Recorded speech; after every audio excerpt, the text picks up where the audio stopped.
make money, make muscles, learn game. If you're listening to me, you're a hot dude. The hot dude life is not about your physical appearance. The hot dude life is a mentality.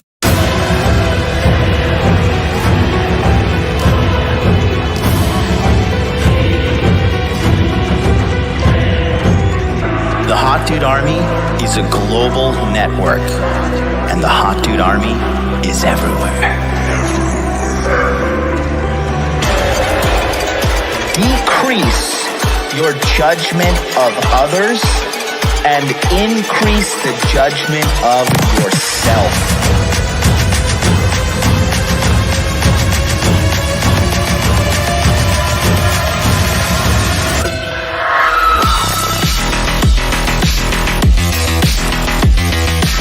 You belong to the streets, huh? 100%.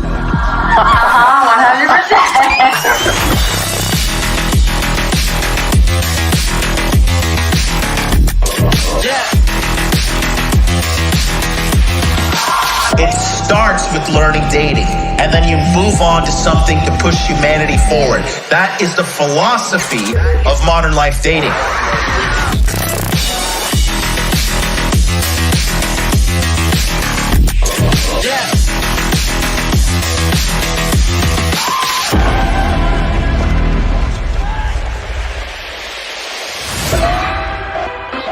This is a textbook example of really good game.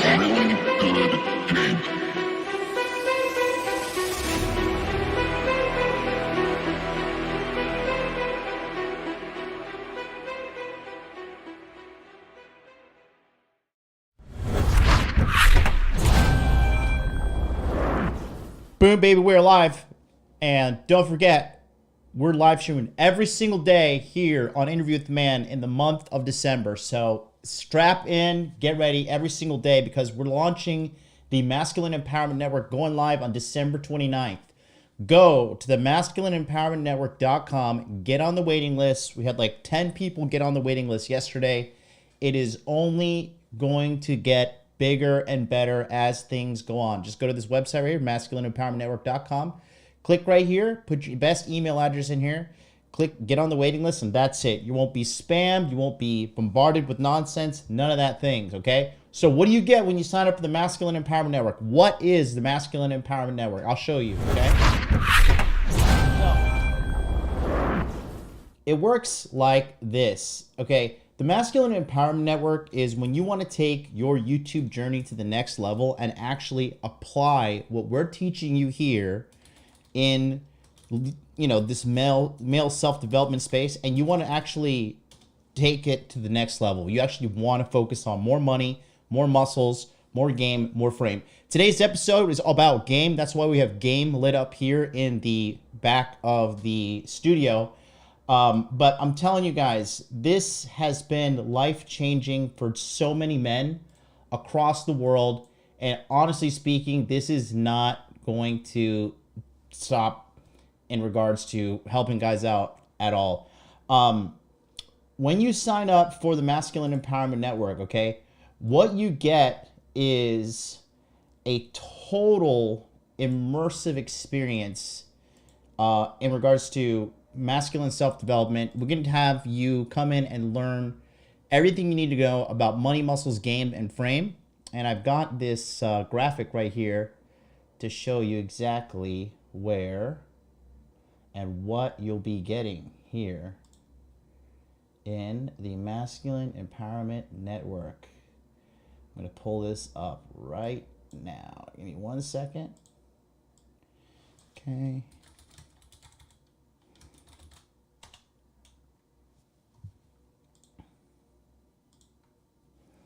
Okay, it should be. Where the hell did it go? This desktop is so weird. We're just gonna get 1 second here, boys. What the fuck is this shit?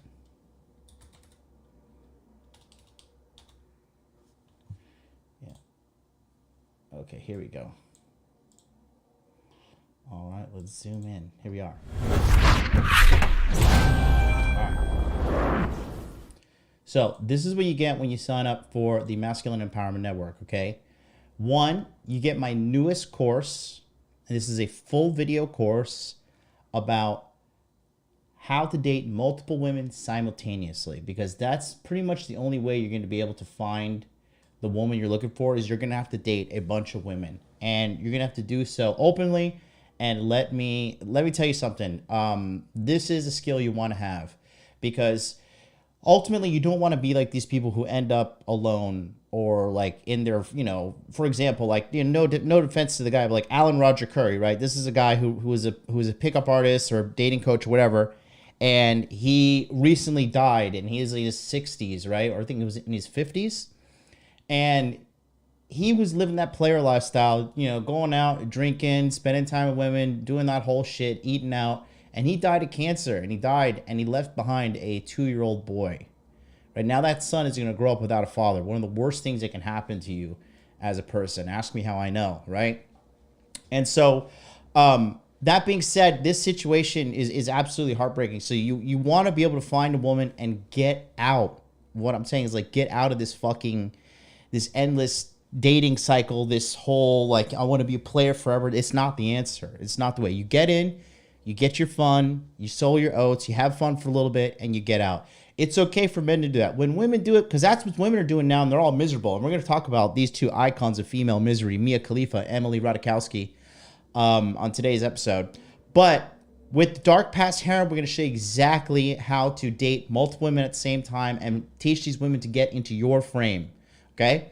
In addition to that, you get 20 webinars with experts in money, muscles, game, and frame. Okay, what this is when we go live on January 9th at 9 a.m. and 9 p.m. Eastern Standard Time every single Monday to Friday for 10 days. We're going to have experts coming through and talking to you guys about money, muscles, game, and frame, all right? In addition to that, we're going to have all of these webinars recorded, and you're going to have access of all these previous recordings. You're going to have access to 200 hours of past webinars that are dating back since 2019, okay? You're going to get access to a secure Telegram chat that will be open, available for you for the next 3 months.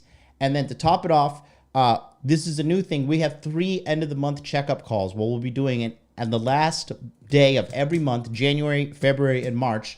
We'll be checking up on you and talking about what's going on with you, what's going on with your progress, how are you doing, whether it's weight loss, sorting out your dating, money, muscles, game, frame, whatever it is, we're going to help you out. So go to the masculineempowermentnetwork.com right now and get on the waiting list, because this is going to change your life. We're changing tons of dudes' lives. This is nothing but positive reviews, and I'm so happy to be, the founder of this stuff, because it is so fantastic. All right.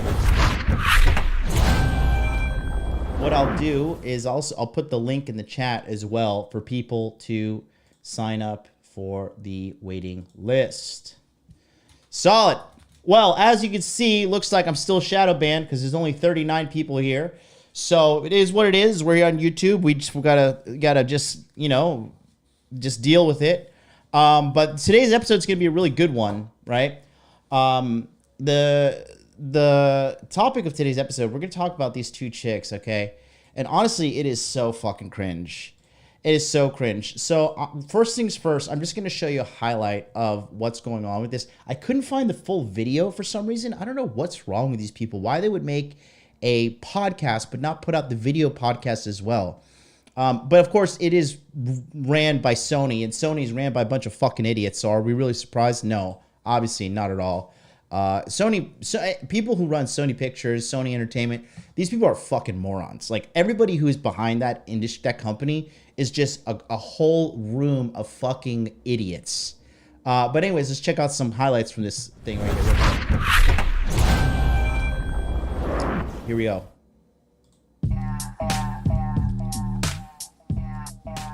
Being able to talk more softly to myself, because it's really easy to say, you were dumb. How could you do any of the things that you did when you were 21? But I would never talk to a friend of mine who's my age, who's telling me stories about what she did when she was, I would never talk to someone like that. Mm-hmm. I would never think of anyone like that. So why am I not giving myself that same grace that makes us feel icky and feel like we're not deserving of?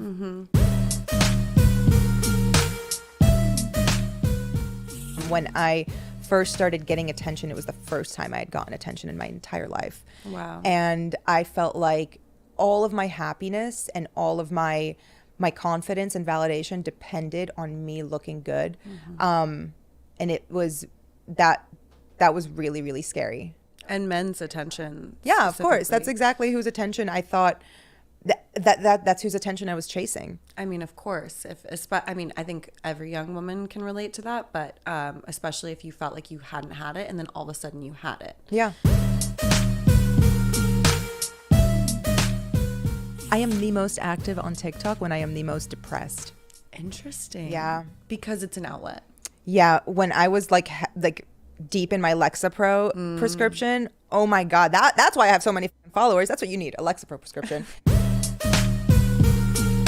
So you could already see the myriad of red flags in these conversations, and these girls think like these are podcast highlights. Yeah, these are podcast highlights of your fucking mental disease. That's exactly what this is. Okay. And now what you're about to see here is the part that went super viral, and that people are just having a massive backlash against this, and rightfully so. Pay attention, because do you see how the highlight here says predator? Of course, these fucking idiots. God, everybody in the everybody in the mainstream media, these people are so detached from reality, and they have their head shoved so far up their own ass while sucking a big rainbow LGBTQ plus LMNOP fucking dildo to virtue signal to everybody that they're not transphobic, because that's like loving gays and loving lesbians and bisexual people. That's not enough. It's tranny or out. Like, you got to go full tranny love, send your kids off to these drag queen story hours, and fucking let these kids be absolutely traumatized by these men who are sexualizing themselves. That's the only way you could be in these people's good graces. And that's why they're failing. Woke Hollywood's failing. Woke video games are failing. Woke comic books are failing. Everything woke goes to shit, rightfully so. And the only people defending it are these loudmouth celebrities who are puppets to the elites. That's it. Anyway, what you're about to see here is what actually went viral. Here we go. Any guy who goes after a girl significantly younger than them is severely lacking in their life. And I mean that confidence-wise. I mean, like, they are falling short in so many places that is the only place they can turn to feel like they have something on the scale of power. And ultimately it's predatory. I mean, there's just no... Ultimately, it's predatory. Pay attention to what these two idiots just said, because it gets way, way, way worse. And I'm going to point out a couple things before we dive into... We're actually going to cover the entire podcast. The entire podcast is about 45 minutes long. I'm doing an entire breakdown on it because it is just laden with red flags, mental disease, and everything wrong. Like, dude, people who are involved in America and American culture don't understand how sick they are, how sick the culture is, and how out of touch with reality these fucking sick motherfuckers are. Okay? Anyways, pay attention here. It gets worse. A way to kind of... Because you're manipulating someone who is not aware of what they're giving you. Yeah. And it's unfair. Manipulating someone who's unaware of what they're giving. So, like, when you manipulate men who think you're pure and think you're good and think you're a decent human, when you lie about your body count and you lie about all your sexual past, is that not manipulation? That is manipulation. But again, they're projecting what they do to people onto other fucking people that they view as evil. You see, everybody, what somebody constantly accuses you of, they're guilty of that shit. Some like beautiful witch. I love a witch. I am a little witchy. Yeah? I try. Tell me about your witchiness. I mean, I'm dabbling in it. I'm learning the crystals. I'm learning the incense. I'm learning the... Oh, you mean like traditional witch? Yes. That's amazing. Like, I want to go to Salem. I want to go to Scotland. I mean, I'm glad to be a witch in this time, you know, where they're not burning us. I mean, they burn us in their own way. So let me just break down everything before we get into this, okay? So you just have basically two chicks that are fucking idiots, and they happen to be famous. So what you may or may not know is both of these women come from failed marriages, okay? They failed because, well, the thing is this, Mia Khalifa, look, here's the thing, guys. I don't give a shit what anybody says. The more dicks a woman takes, the harder it is for her to love a man, okay? And I'm talking a variety of dicks. It is not good for them. The evidence is out there. It's empirical. It's common sense. It's why you and I watching this, we probably haven't even met. Some of us we've met, Mark in the chat and etc., right? But you and I both can come to the conclusion that we don't want a chick that's been fucked by a bunch of dudes. It's in our DNA. It's nasty. It's disgusting. It brings along a myriad of problems.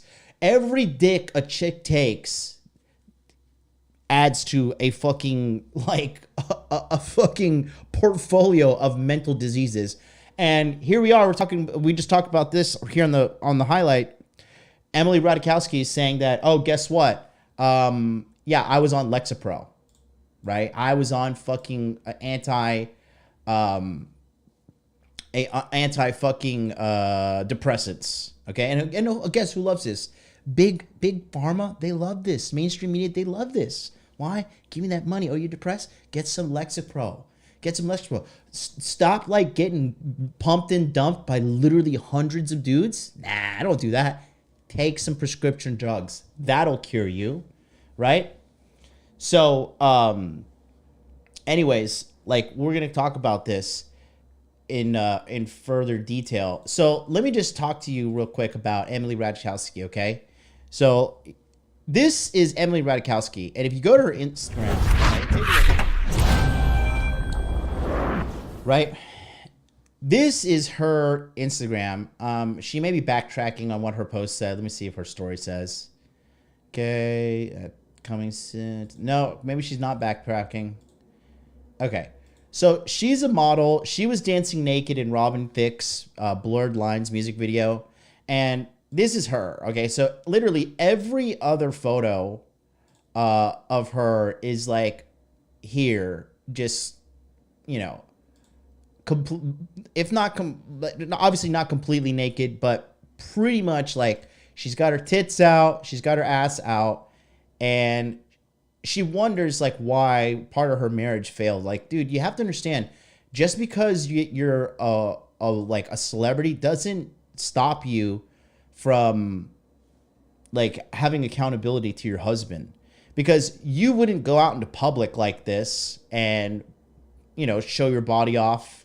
Like, clearly, you know, what is the, like, is this making money? What is this? Right? She's addicted to the attention and validation she gets through fucking social media, right? You know, not wearing a bra here, you know, just like, look, just like naked, like, you know, tits out, obviously sexually suggestive there. Like, really, like, okay, really, this is what we're doing? And, you know, here, like, this is super dangerous, like, for me to even have this on podcast. I don't even know, like, look at this. Even here, she's pregnant and she's fucking doing shit like this. Like, why can't you just keep your clothes on? What is going on? Again, I'm pregnant, get naked. I'm naked. Let's get naked. Like, don't let my pregnancy stop me. Okay? Look, naked. So clearly this chick has some kind of like validation problems going on in her mind. Mia Khalifa is a known porn star, and like, dude, she's like, even she has 27.7 million followers. She's a porn star. She is out there getting pumped and dumped her whole life, and then wondering why she has a failed marriage under her back.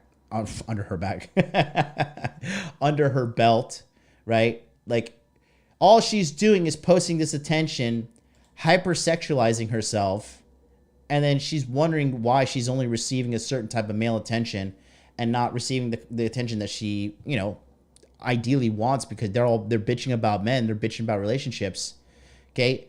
But she doesn't want to give this up because they're all fucking cracked out on dopamine and addicted to social media. Like, she is equally as bad as Emily Ratajkowski. So we're going to take a look here at the first story. Why did Emily Ratajkowski file for divorce after being married to Sebastian Bear McLeod for 4 years?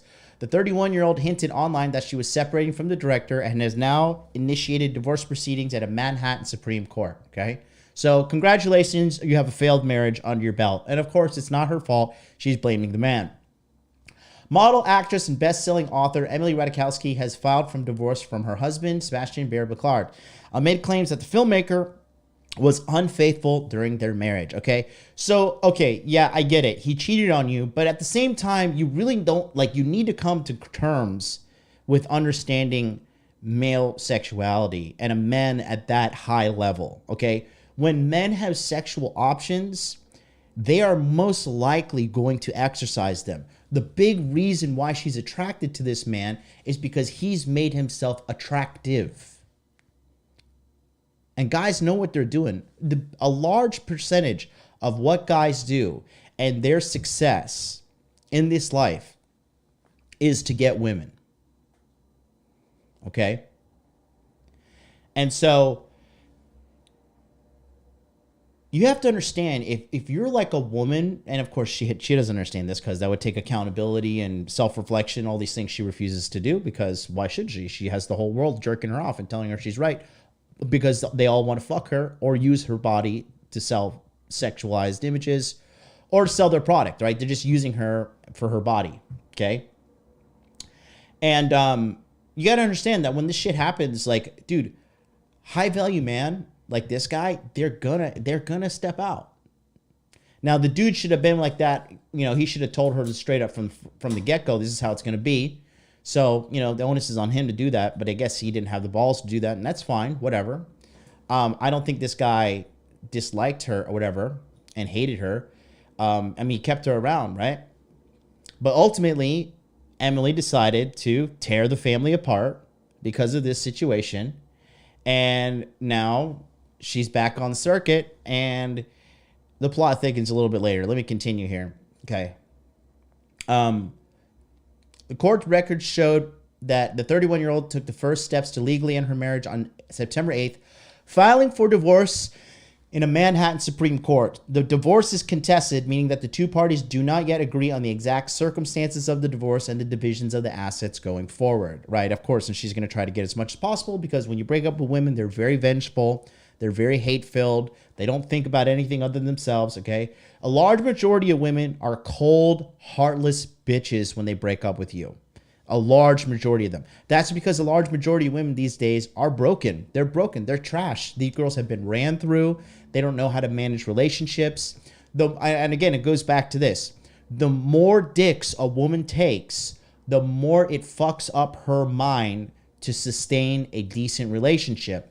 And when women have been given, like, you know, free range by society to be like, yeah, get out there and fuck, you're empowered. You are in, like, it's the biggest con ever in the history of, like, mankind, and women bought it hook, line, and sinker. Okay? These chicks get out there, and from age, if you're lucky, age 18, start getting it in. And by the time they're 22, these chicks have, like, you know, bro, if you're lucky, ages 18 to 22, these chicks are racking up like minimum 10 bodies. Minimum. Okay? 10 bodies by the time you're 22. By the time they're 28, 29, 30, dude, these chicks got 30, 40, 50, 60 bodies. Okay? Especially if they're good looking. And then they get into a marriage and they wonder, oh, why did everything fail? Well, I just thought all I have to do is give pussy and I get automatic compliance, automatic fucking relationship skills. It doesn't work like that. Okay? And when they get broken up with, they can't handle reality, and then they go on the smear campaign. They start tearing you apart. They start telling all their friends you're a bad guy. They tell your family you're a bad guy. They ghost you. They block you on text. They go and immediately start talking to other guys, preparing your replacement, because that's just the kind of like people a lot of women are, bro. That's just a reality. Okay? And this chicks all over the world. Are there decent women out there? Yes. But the majority of chicks on this planet, just like the majority of dudes are fucking idiots and shitheads, the majority of women are idiots and shitheads. Okay? You're looking for a needle. What I'm saying, you're looking for a needle in a haystack, a diamond in the rough. Okay? So she says this here. Yeah, he cheated. He's a serial cheater. It's gross. He's a dog. Okay, keep that in mind. He's a serial cheater. It's gross. He's a dog. Okay. Given the contested status of the divorce, it is fair to assume Bear McClard may object to some kind of claims being made about him.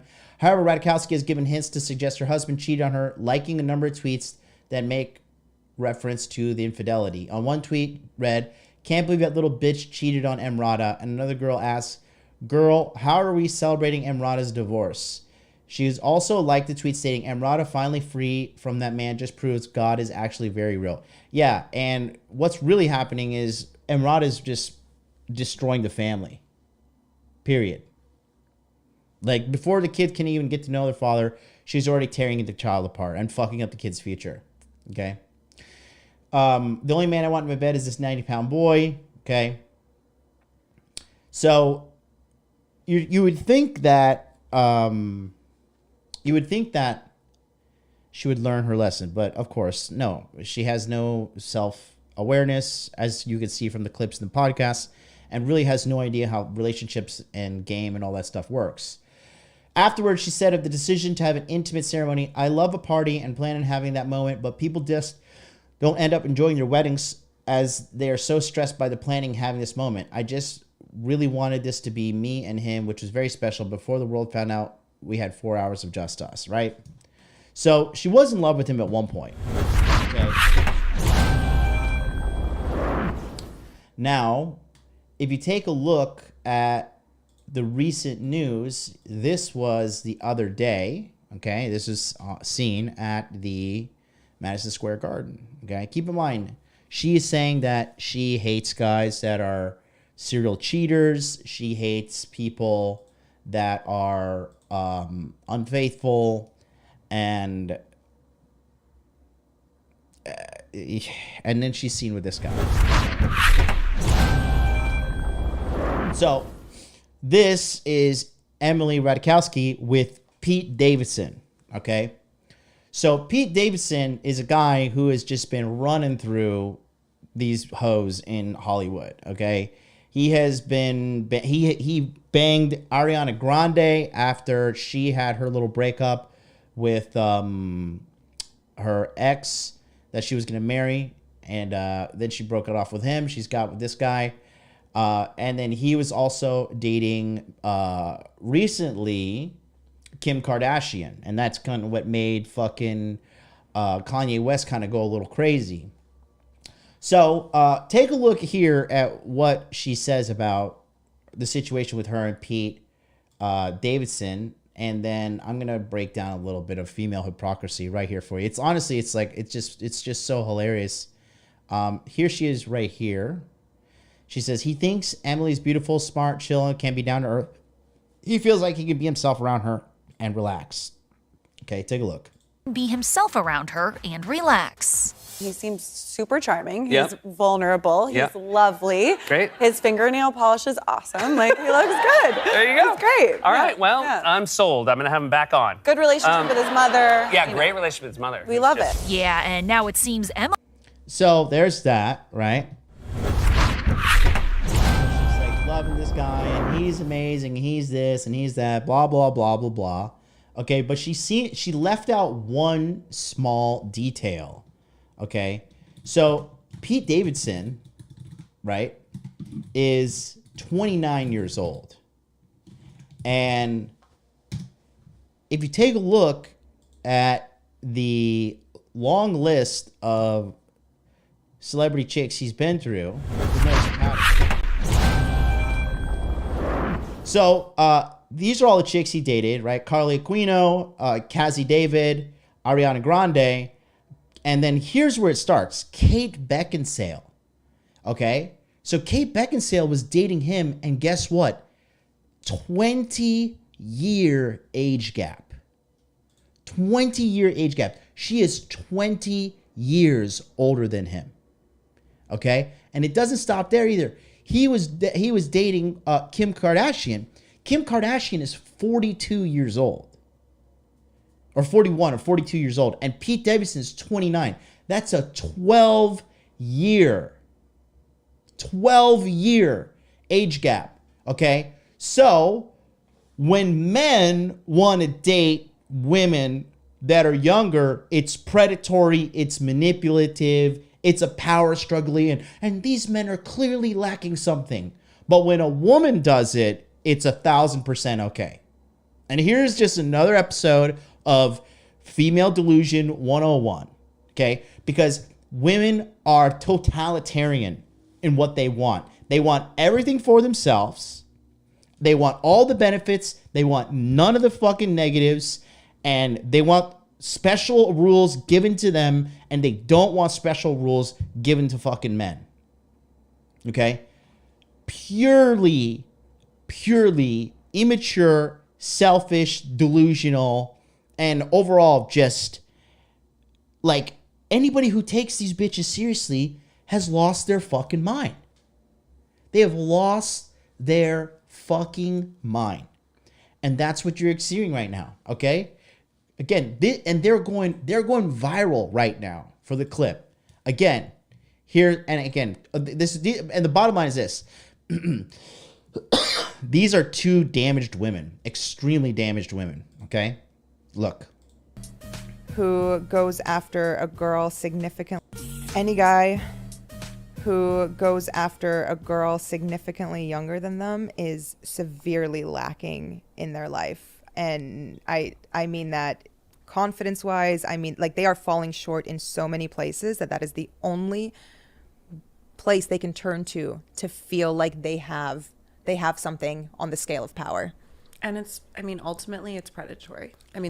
And what guy, like, these girls are so fucking dumb, okay? What guy has sex with a younger woman and is like, I have power. I am a powerful man. Like, I'm so strong and powerful. No, we don't feel like that. We're like, dude, I just fucked a hot girl and I want to fuck her again and again and again. And I don't want to use a condom. And I want to come inside her and I want to suck on her tits and I want her to suck my dick. I want to eat her pussy. I want to finger her. I want to make her come. I want to fucking blow her back out. That's what guys are thinking when they want to have sex.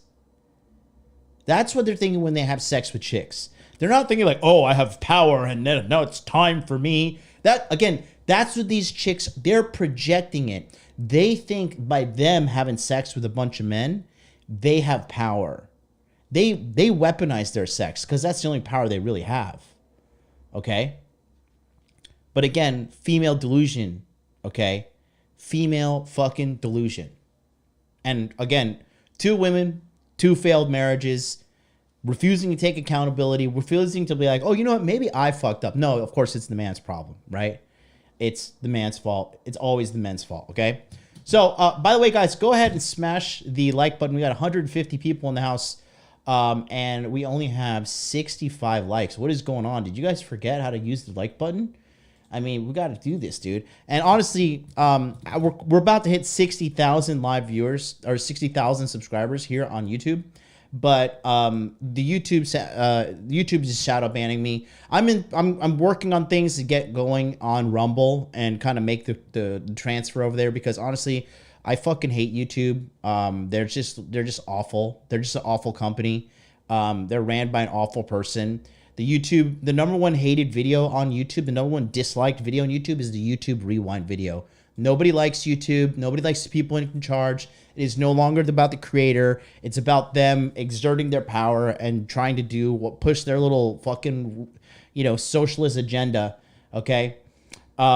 we're going to be moving over to Rumble. But in the meantime, override that. Go ahead and click on that link right there in the chat to get Telegram alerts, okay? What is a Telegram alert?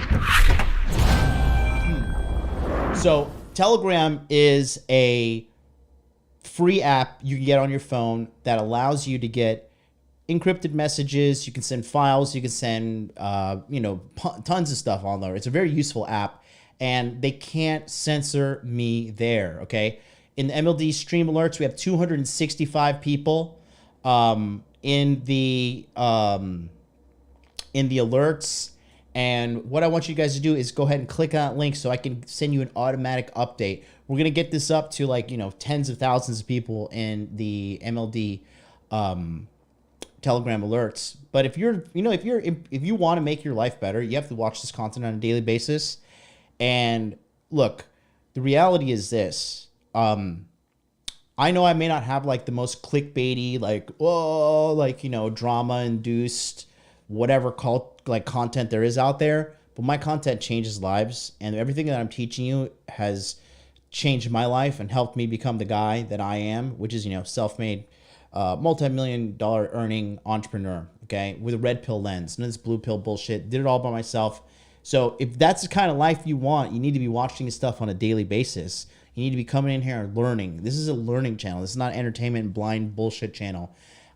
Everything I structure on this channel is to teach you guys to live the life that you want so you can be free, okay? You can escape the matrix and you can be totally happy and free because you're living life on your terms 100%, okay? So go and click on that link right now, and you'll be able to learn more about female nature, because today's episode is bro, it's insane.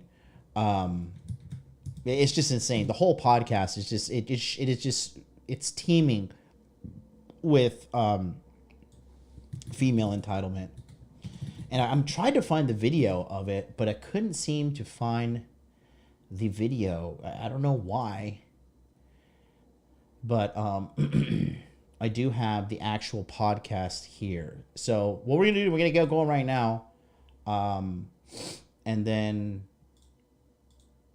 I'll be pausing it and breaking it down as we go on here.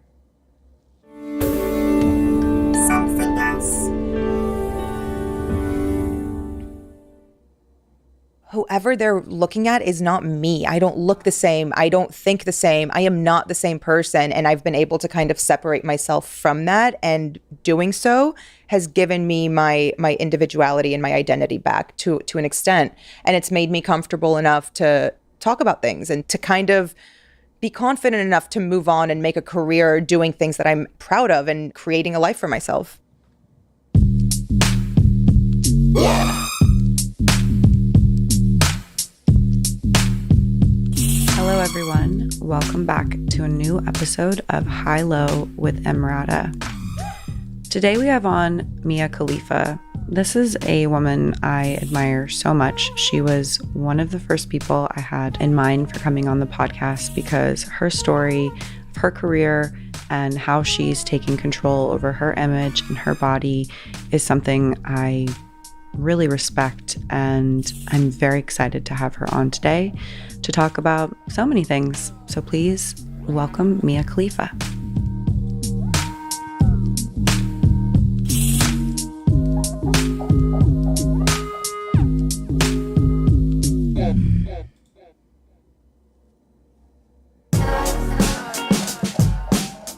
Welcome back to High Low with Emrata.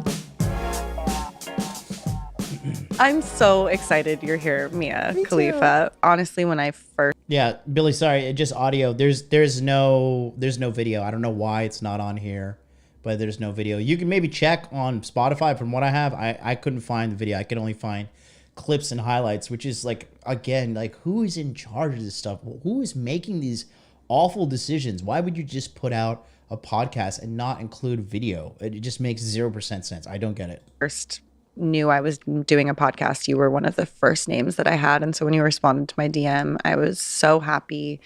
I'm so happy you're here. Thank you for coming in to Thank High you for Low. inviting me. I'm so happy to be here. Where do we even start? I have so much to talk to you about. It's crazy. I want to talk about the following you've built. You have an amazing business. You have mastered the internet and turned it into your bitch. I wouldn't say that. I feel like I get bitch slapped by my bitch quite often, if that's what we're calling Well, it. what I love about what you've done is you dominate, and then they try to. There's a lot of It's always an bursts. ebb and flow. You got to take your loss. You got to roll with the punches. Yeah. You are going to get punched. You got to roll with it. Yeah, but you've managed to capitalize on it and build a life and a career. You have 30 million followers. That's crazy. Aren't you one of the largest OnlyFans accounts? Yes, I believe so. It tells me that when I log in, but I don't know how accurate that is. I believe it. I mean, I feel like Well, I just don't know how many it's in a pool of. Right. But yes, I feel like I might be up there. and you have 30 million Instagram followers, and your Twitter's popping too. My Twitter is. I like Twitter the most. I'm not gonna lie. Really? Yeah. Talk to me about why you like Twitter the most. It's my news source. So it's the first thing I open every day. I go to the news trending tab. It's the quickest, and I mean, if depending on which account, it's where the sources are usually coming from, especially when it comes to like Middle East politics. It's their lifeline and their only like kind of access to the rest of the world. It's great that you brought that up, because one of the things I love so much about your social media presence is you go from talking about really important, kind of like underappreciated issues in the Middle East specifically, to like making a self-deprecating TikTok about like your nose or something.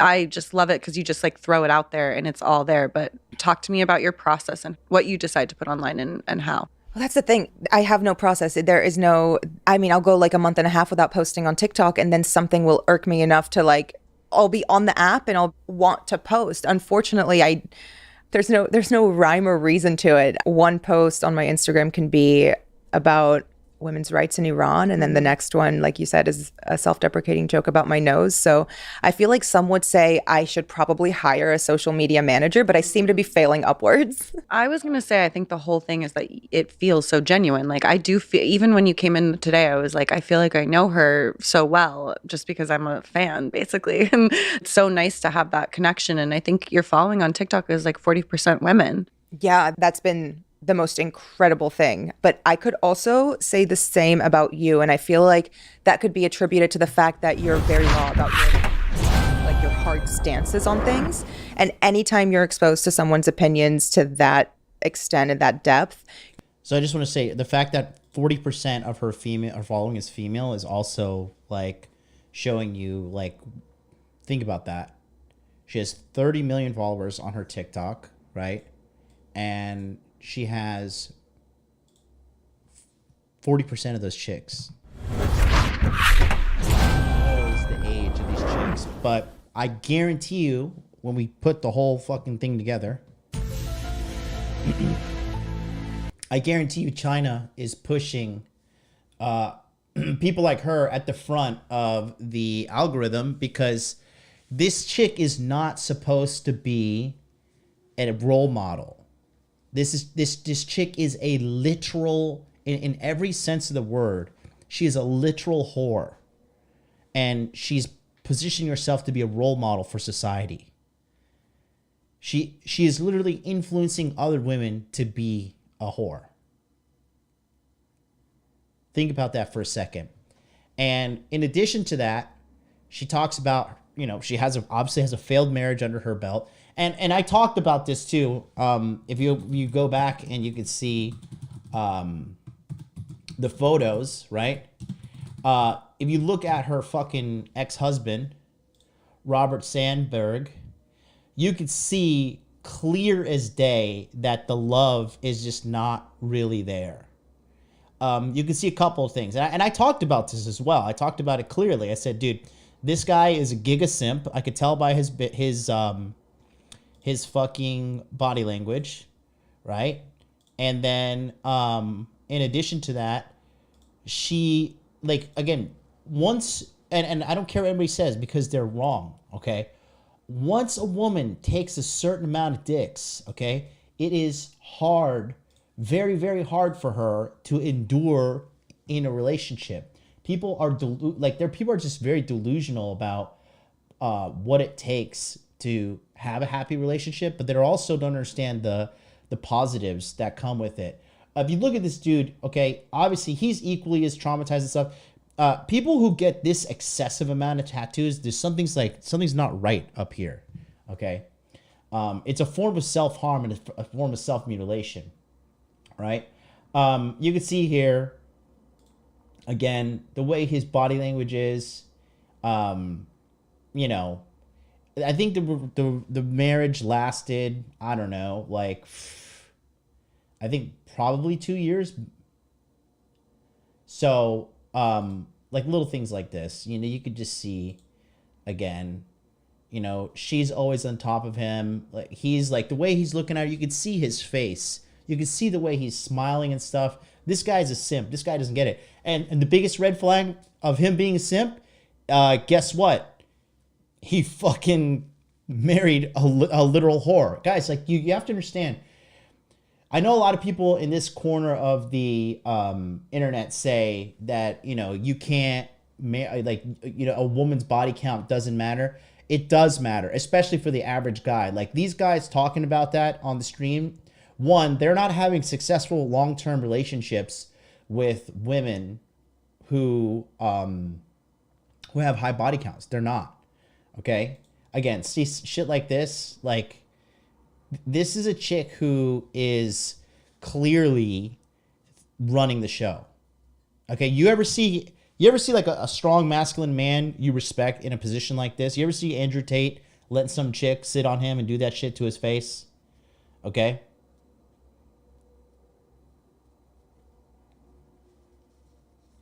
The answer is no. Here, again, look at this. He's looking at her, kissing her. She's looking at the camera, taking a photo. Okay, when a woman loves you, she has eyes for you only. She's constantly like in love with you. Here's another one, right? Him looking at her and her looking at the camera, holding on to him. This is her little puppy dog. This is her little bankroll. Okay, and like I said, I said this back in the day that the relationship was doomed to fail because the dude's obviously a giga simp, and then two, you know, he's with Mia Khalifa. And what do women like this do? Okay, when a chick has a large amount of dicks under her belt, okay, what they'll do is they'll never, ever, ever, ever take responsibility for when the relationship goes south. What they'll do is they think, oh, the next man is going to be better. The next man is going to cure me, okay? The next man he's going to be the best guy, and I deserve the best. A lot of these chicks, they're so delusional. They believe that they deserve the best. What have you done to deserve the best? You are like in every sense of the word, you are okay. Let me just type in the word whore here and on Google, and let's just see. Let's see what it says. Okay. So here is the definition. Whore is a prostitute. Okay, let's go. What is a prostitute? A prostitute, a particular woman who engages in sexual activity for payment. Roger that. So, has she engaged in sexual activity? Yes or no? The answer is yes. Was she paid? Yes. Okay, you're literally a fucking whore. All right. Here's her OnlyFans as well. Okay. She's selling her images and her, like, you know, her sexualized images here. 12 months for $115. Dude, that is so pathetically cheap. That is hilarious. That is hilarious. 3 months, so $32. So $11 a month, bro. $11 a month, okay? God in heaven. Okay? So, and then, you know, the relationship goes south and she's wondering, oh, well, you know, I just need to find a guy who is not insecure. I need to find a guy that's like strong in himself. And it's not like that. Okay. And then she responded to one of these things here as well. She responded to someone here. So then why are you far from married? I don't flinch at divorce. I'll change the locks on you overnight. And I have. Because I'm not renewing contracts. That's why. Because I'm not renewing contracts. That's why. And anytime a girl gives you like a quippy remark or snappy comeback, okay, about, listen, chicks who are single don't want to be single. They're like, oh, I'm just living my best life. No, they're not. They're miserable. They're at home. They're looking at their fucking friends having babies and having a family. And they're sitting there and they're just like, you know what? Damn it. I fucked up. But what is she doing? She's traveling the world. She's doing drugs. She's getting fucked up. She's boozing all the time. She's getting fatter as years go on, right? All these things. And then she's like, oh, yeah, I'm a role model to women. Right. Anyways, let's continue here with the podcast. You feel like you know them. Like, I feel like I know intimate things about you that I don't know about the person operating the camera or the microphones or the producers, because I don't know where they stand on these things. So you have invited this entire generation and world of people into you just by thank you sharing your opinion. Sweet. Oh my God, I really appreciate it. But we're here to talk about you. I mean, listen, I want it to be a conversation, but I think one of the things that I admire so much about your social media presence and just how willing you are to put yourself out there is because, like, your relationship to the internet has been complicated. We can talk about the beginnings of your career and how you were kind of like introduced to the public. Then your Instagram was deleted. There's been so little control. At one point, you had no control over what was out there of you on the internet. And now I feel like yeah. I don't have any control about what's being done with my image from 10 years ago, but you knows you ain't fucked me, you fucked the old body. No. Okay. No. We're past that. I feel like I am a completely different person, and I feel like you said that you had only heard about me after Call Her Daddy, and I feel like around the time of Call Her Daddy was when I kind of came to terms with the fact that whoever they're looking at is not me. So Call Her Daddy is like one of the trashiest podcasts the United States of America has ever put out, run by a bunch of chicks who are just straight up hoes. And she was on it, and then she's just, showcasing her life of whoredom. Don't look the same. I don't think the same. I am not the same person. And I've been able to kind of separate myself from that. And doing so has given me my individuality and my identity back to an extent. And it's made me comfortable enough to talk about things and to kind of be confident enough to move on and make a career doing things that I'm proud of and creating a life for myself. You took this really traumatizing experience you had and pivoted it and flipped it and made it so that you are at least benefiting from it and in control. And that's amazing to me. I want to hear about that story basically and how you got there, because I think too frequently that's not the case. I think that women who go through what you went through in the early days of your career, even just not career, just like your early 20s, are rough. So let me just show you something as well. I'm going to give you guys a quick little breakdown. These are red flags you'll notice on a chick, okay? Anything more than 1 or 2 tattoos is a red flag. Okay, like you're allowed to make a couple dumb mistakes, but she is just covered in tattoos. Second is drug use, right? She talks about how she's actively using drugs, smoking weed, boozing all the time. That's another red flag. Third red flag is just a myriad of dicks that she's been through, okay? Fourth red flag is posting photos like this, like scandalous photos all over her social media. And then she's also of Arabic descent. I forget where. I think she's from Lebanon or something. So whenever you see a woman that is like going completely against her culture, which is obviously a Muslim culture and supposed to be conservative, right? Whenever you see him taking like this massive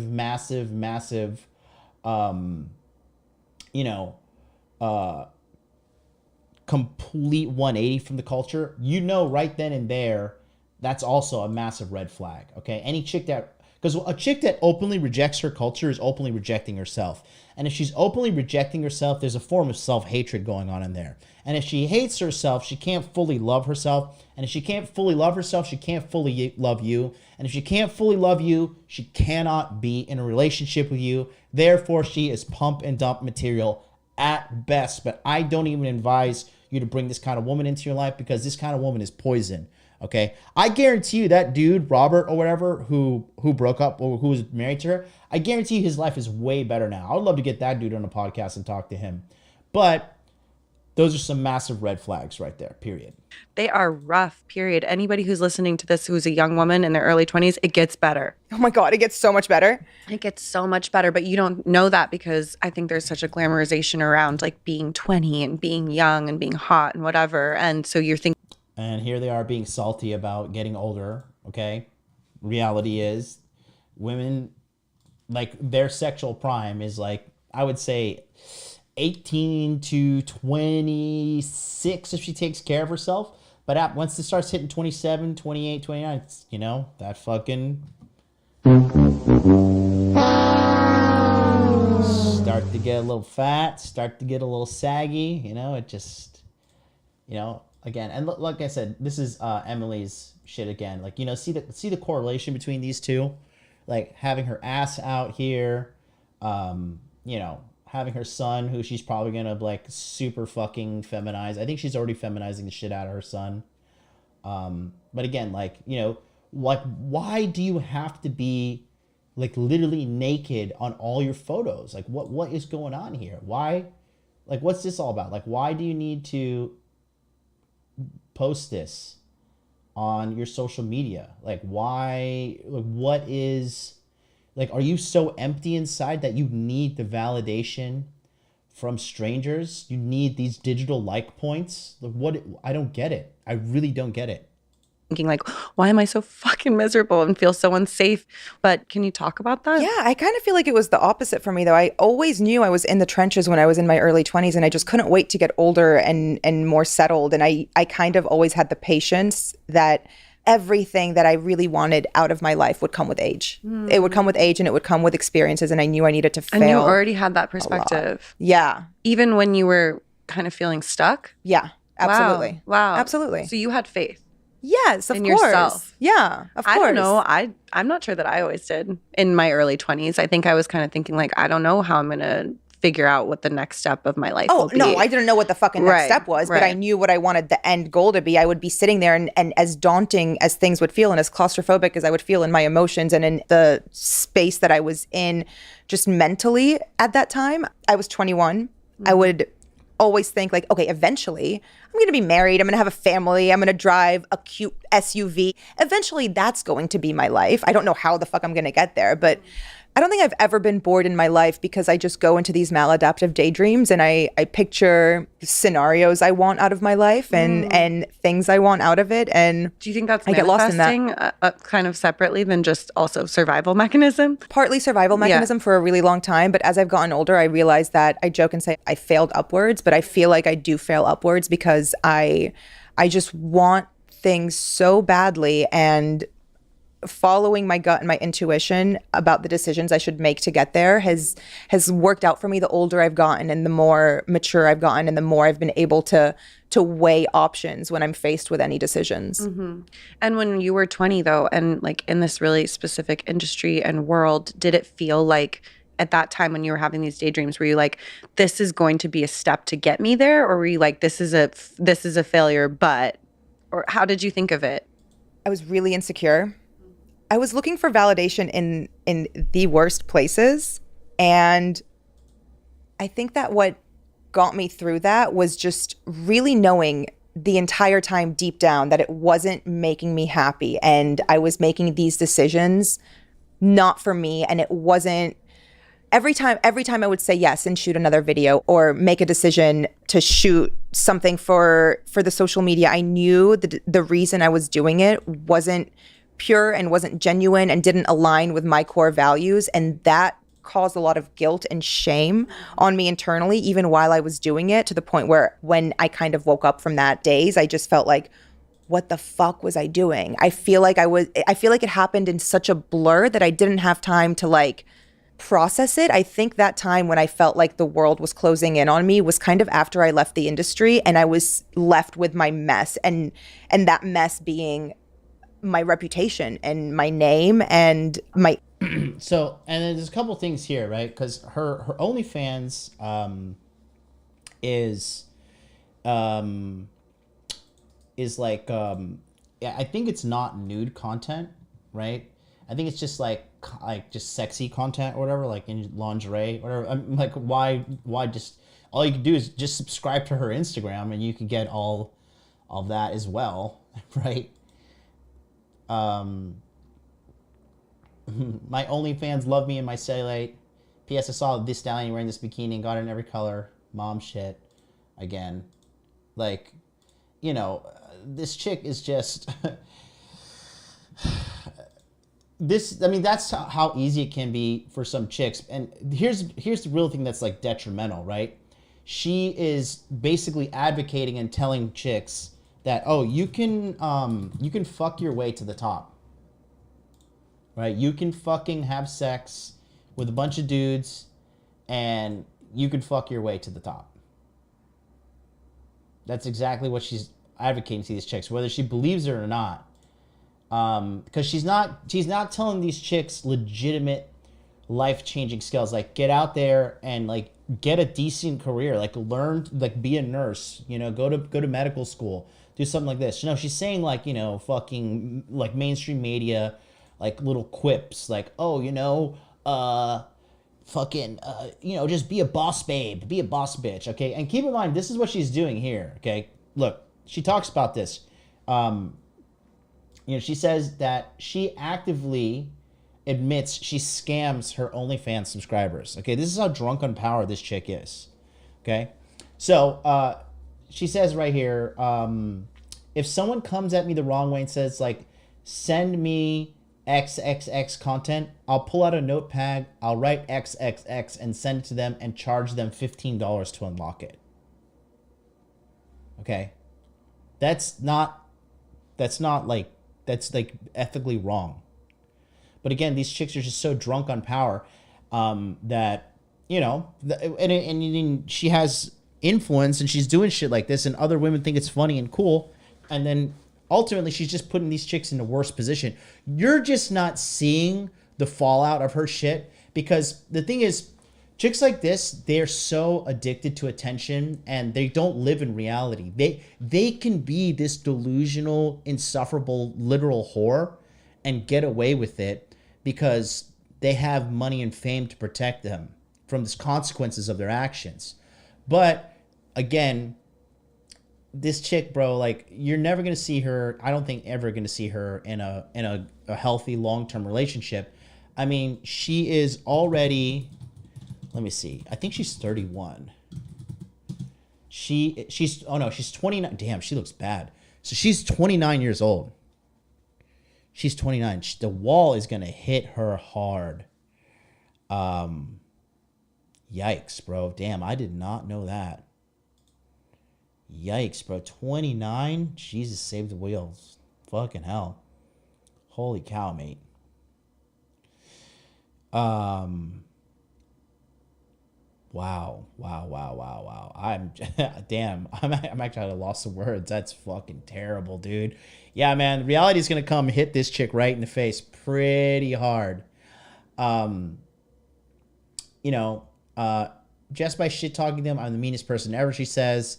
When she's like, when followers don't follow her rules, okay? So Laura Pippins earns $10,000 a day on OnlyFans. How much do you earn per day? They asked her. She says around that, so $10K a day. So she's making about, let's see, then 10 times 30. So she's making about fucking hell. Is that 300 grand a month? That's insane. That is insane if that's true. Did my math fuck up there? Hold on. I'm just doubting my math because the number is insane. 30 times 10,000. Yeah, that's 300 grand a month. Oh boy. That is 300 grand a month. That's $3.6 million a year. So she has no incentive to be a decent human, because when you make $300,000 a month, you pretty much do whatever you want for the most part, right? I really have a lot of fun with on there with people who don't respect my boundaries because I scam them. So again, this is the kind of person she is. Okay, this is the kind of person she is. Image and everything that had to do with that, and that's when I sat there and was like, oh my God, this is so terrifying. But Because you wanted eventually, to rebuild a separate life. Yeah. Yeah. And you Yeah. had this image that you didn't have control over. yeah, I really tried to like shove it under the carpet and hide it and stifle it for the longest time. When I was in it, I wasn't thinking, oh, how can I parlay this into a better career or like a public image? For about 2 years, I laid really low. I dyed my hair. I cut my hair off. I lived a normal life in Miami. I kept my Instagram open for a short time just because it was the very few sources of income that I was getting. Keeping a link in my bio was one of the only paychecks I was getting. Once that went away, that was when I started to panic. And after my Instagram had gotten hacked and then deleted, I decided to move to Austin and start a career on the internet. And how old were you when that happened? Like when did you quit? And then what were those 2 years? How old were you? It was in between 2000, like the end of 2014 and January, February of 2015. And I was 21. Wow. 22? And you were trying to rebuild something completely separate and realizing that you basically couldn't, right? Yeah. Around 23, 24 is when I was like, I'm already too recognizable, even only having been on the internet, like Instagram, for about a year at that point. I couldn't have a normal life. And I had to accept that. And that's when I was like, okay, how can I parlay this shit situation that I can say I gave it like the old college? And, you know, it's funny, her Instagram completely has no trace of her ex-husband whatsoever. Hilarious. Let's try. I tried to get a job at 2 different corporate type offices. Did not work. I just up and moved to Austin. All by yourself. Fully back on social media. Yeah. Wow. I've heard you talk about shame before, and I am so interested in shame. And I think my understanding of shame, it was so different when I just heard that word and it was kind of passed around, and then going to therapy and actually thinking about shame and what it actually looks like and what it feels like. How did you conquer your shame? Because I imagine that must have been one of your first steps. I mean, obviously you had tried something and been like, okay, this isn't going to work. I need to kind of accept the reality of this. But I'm assuming also you had to do some work starting kind of at that point to get over the shame that you had and just the self-blame and all of that. How did you do that? Thank you for asking that. It was after I moved to Austin. After living there for about 6 months, I decided to go to therapy. And going to therapy for the first time kind of just opened my eyes to the world of therapy and how there's so many different kinds. So I started with a therapist in Austin, and we targeted that everything led back to my shame. And it was really hard to come face to face with that. Toxic shame. Again, we talk about this in the Masculine Empowerment Network. It's affecting everybody. That's the real pandemic. That's the real epidemic right now, is people with broken self-esteem and raised poorly, because this chick was clearly not raised right. Otherwise, she would not be a fucking, like, again, in every sense of the word, a literal whore. Because it meant coming face to face with the person that I was, and coming face to face with those decisions, and kind of just acknowledging the fact that I forgive you. We're going to get past this. We have gotten past this. I feel like I still have to talk to myself like that, because I feel like I still have to defend myself in a lot of relationships that I have in my life, not just with partners, but I find myself continuously trying to prove something that I shouldn't even be proving. And that's been a very telling sign of the type of people I should keep around me. And what about with your relationship with yourself? Do you have to continue to kind of check in with yourself and and how often do you do that? I mean, I'm asking because I want to know. So many times a day. Yeah. So many times a day, constantly. Anytime I'm triggered, anytime I'm reminded by it, anytime someone looks at me different or makes a comment, anytime I'm rejected for any type of deal because of my past, like, oh, sorry, can't touch that. I'm constantly coming face to face with it and forgiving myself and just saying, you're in your bitch era. I'm in my protecting my peace era. Oh, I love that. That's beautiful. And you know what? I think they coincide. I do too. Mm-hmm. Bitch era to me is about boundaries a little bit. And that is also protecting your peace. 100%. And so when you have those conversations with yourself, do you like picture your younger self? And I've learned like that empathy that you have to have for yourself. it used to repel me. It used to disgust me. I'd be like, I don't deserve that. I was stupid. I was whatever. And I'm so embarrassed. And to give yourself that grace feels icky. And that's the thing that I still kind of battle with, even just. Yikes. So I didn't even know this. She looked like, wow, she got a nose job too. Yeah, this chick is fucking littered with self-esteem issues, mate. Like, I had no idea. I don't, all I know is this chick is just, you know, a porn star.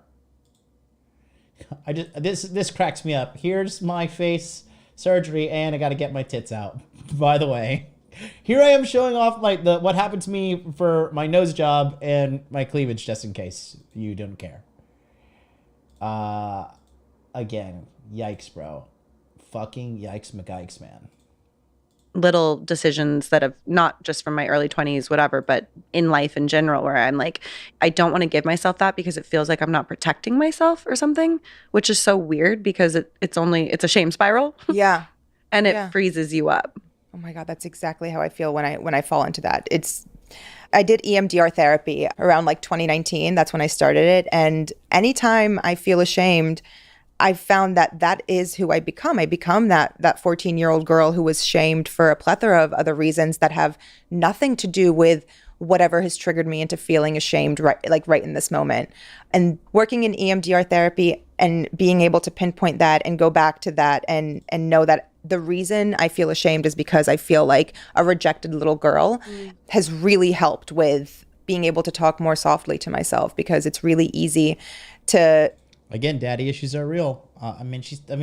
You know, we talk about that in the Masculine Empowerment Network, the power of EMDR therapy. Paul from Apex Mindset talks about how you can use EMDR therapy to treat yourself. But like I said, this is, I do think she's getting better, but she's not, I don't think she understands how bad of a situation she's in. And this whole career of whoredom and putting out this toxicity to the world, like this is gonna have karmic repercussions. Like, you just can't go around spreading bad shit and hope that everything's gonna be okay. Like, you can't go through the world being a dirtbag and spreading poison and doing this shit and think everything's gonna be okay. It doesn't work like that. That's not how this life is. But again, shut up and take my money. She's gonna have to learn the hard way. Shout out to Brandon M, $5 super chat. I'd love to see her resume for her corporate positions. Carousel tester, 5 years hired. Yeah, I know, right? Anyways, let's continue. Say, you were a fucking slut. You were dumb. How could you do any of the things that you did when you were 21? But I would never talk to a friend of mine who's my age, who's telling me stories about what she did when she was... I would never talk to someone like that. I would never think of anyone like that. So why am I not giving myself that same grace that makes us feel icky and feel like we're not deserving of? Stay tuned for more. Brazil is a culture of women and their bodies, and how just everyone is like very confident. I just have this vision of beautiful women of all different shapes and sizes on the beach. That's why I was very excited when I tried Brazilian Boom Boom cream and a rich cream. Oh, Brazilian Boom Boom cream. I love women. Here, rub this cream on your ass to get a big boob, big butt. Great. Fantastic. I'm so glad you're empowering women. I love it. Also get a nice dewy glow. This reviewer called Surprisingly Insightful. Tonight's episode. Welcome back to High Low with Emrata. I really want to talk about your relationship to your body, because I wrote a book called My Body. I'm fascinated with so many elements of our physical selves and how trauma shows up, but also like as a woman and in the world being perceived, and the way that we come into our bodies. You've had such a journey with your body, and I love how open you are about that journey, because I do think it's not just physical, it's like spiritual. So when you moved to, you were a kid, you've described yourself as like not feeling attractive. I was so overweight. Okay. I was really overweight. And I didn't lose the weight until it was like 19, 20. Okay. So very close to the time that I started making a lot of... I just got to point this out. It just cracks me up. Here is the Brazilian Boom Boom Cream, and then there's the advertisement right there. Like, let's be super woke, okay? So what we're gonna do, all right, marketing team, we need to find a obese black woman, preferably transgender, and we gotta show her applying this Boom Boom Cream, and we gotta like highlight her ass and her cellulite as well, and because this is how we're going to change the world and empower women. Not by telling them to do things that are decent for them, by actually, monitoring your diet, not being a whore, focus on sustaining healthy relationships. No. Boom Boom Cream. Of self-destructive decisions. When I first started getting attention, it was the first time I had gotten attention in my entire life. Wow. And I felt like all of my happiness and all of my confidence and validation depended on me looking good. That was really, really scary. That was a really scary time. That's whose attention I was chasing. I mean, of course. I think every young woman can relate to that, but especially if you felt like you hadn't had it and then all of a sudden you had it. Yeah. So you lost the weight and all of a sudden you have this new body and you're like, 19 for me, I just remember being like, holy shit, I'm like a woman now. Like I'm not a 30-year-old man can be my boyfriend. Like no question. There's no like legal whatever. Oh, I was married and in a really, really toxic, fucked up power dynamic situation. It was like it was so soon after my 18th birthday. It was extremely questionable looking back on it. How much older was your first husband? 7, 8 years. Ugh, and you were a child. 7 or 8 years? Well, how is that bad? Are you 7 or 8 years? You're just talking about how I'm an adult, I'm a woman, I'm 19, I can date a 30-year-old man now, and now you're saying 7 years? 7 years. But at the same time, okay, so let me see what I get. So 7 years is abuse and predatory in your eyes, yet you're having sex with a man who is 29 years old and was just sleeping with a married woman, Kim Kardashian, who's in her 40s. And in addition to that, he also had a 20-year age gap. So that's okay, but this 7 one's not okay because you didn't feel right. Again, female delusion 101, gents. 8 years when you're 18 is a really big deal. And I didn't meet him the day we got married. Like it was very, very toxic cycle that I went down for longer than I should have. It was like vines on a tree. Yeah. Isn't it crazy now when you meet a 17-year-old or 18-year-old and you're like, I could never even register you as sexual or attractive in that way because you're a child. No. And so when you think about and you wonder, there's a voice in the back of my head all the time when I think about men I know who date younger women, whatever, where I'm like, oh yeah, is she mature for her age, whatever. And then I'm like, wait, what? And then you meet a 17-year-old guy, a 17-year-old girl, and you're like, this is a baby. This is a baby. And they're pretending to be adults. Yeah, they're cosplaying. Any guy who goes after a girl significantly younger than them is severely lacking in their life. And I mean that confidence-wise. I mean, like they are falling short in so many places that is the only place they can turn to feel like they have something on the scale of power. And ultimately it's predatory. There's just no way to because you're manipulating someone who. So this Emily chick has no sense of self and she has no identity because everything that Mia Khalifa is saying, she immediately backtracks and just jumps on board with whatever Mia Khalifa says. Okay.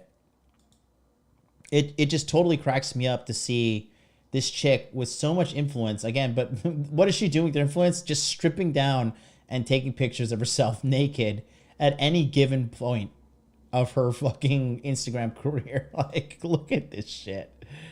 Oh God, it just cracks me up, dude.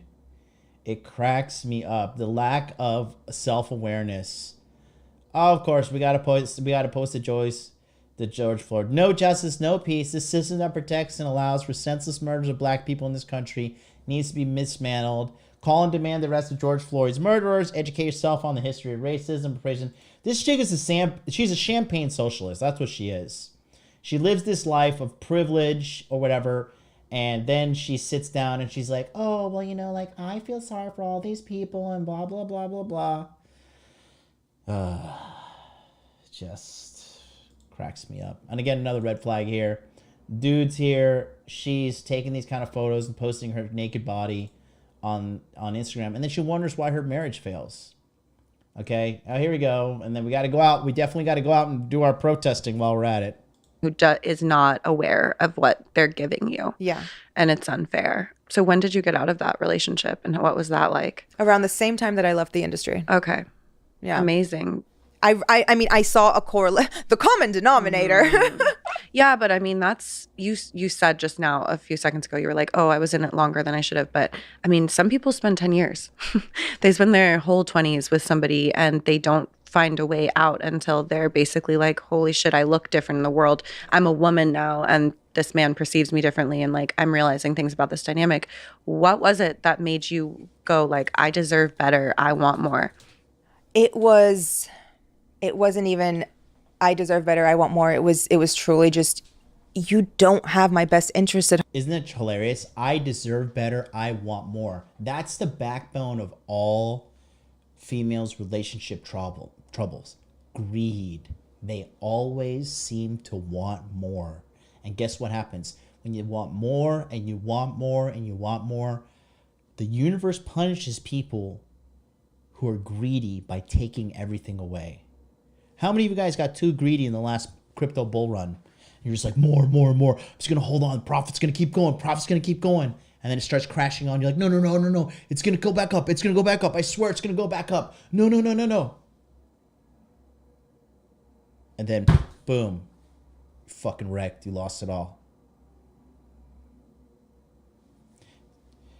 There's a great book I advise every man to read. And it was referred to me by Ali from Real Femme Sapien. It's called The Proper Feeding and Care of Husbands by Laura Schlesinger, right? And right here is the book. And she talks about, this is an analogy at the beginning of the book. And this woman really gets it, man. If you get a girlfriend, you need to make her read this book. But this chick is, she talks about how, like, you know, there's, I know I'm going to butcher it. I wonder if I should play it. Fuck, let me see if I can play it.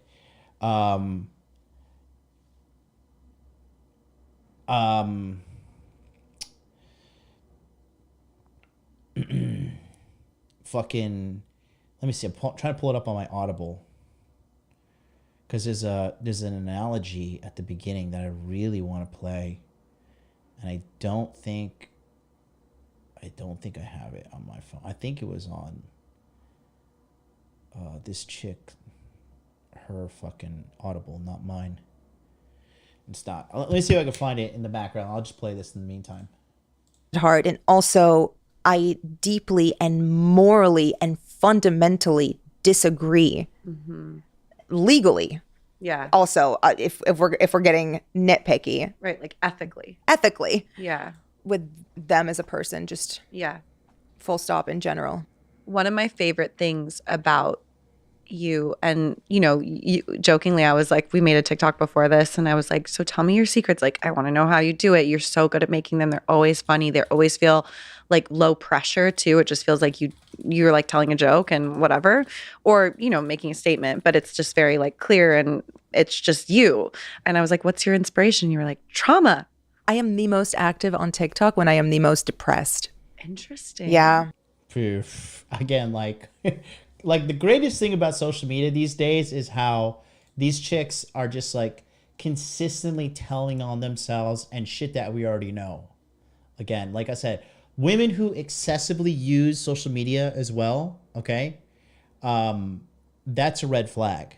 Okay, somebody who is so addicted to social media that they're missing something inside themselves. Like a person that can't just put the phone down and enjoy being alive, that in itself is a massive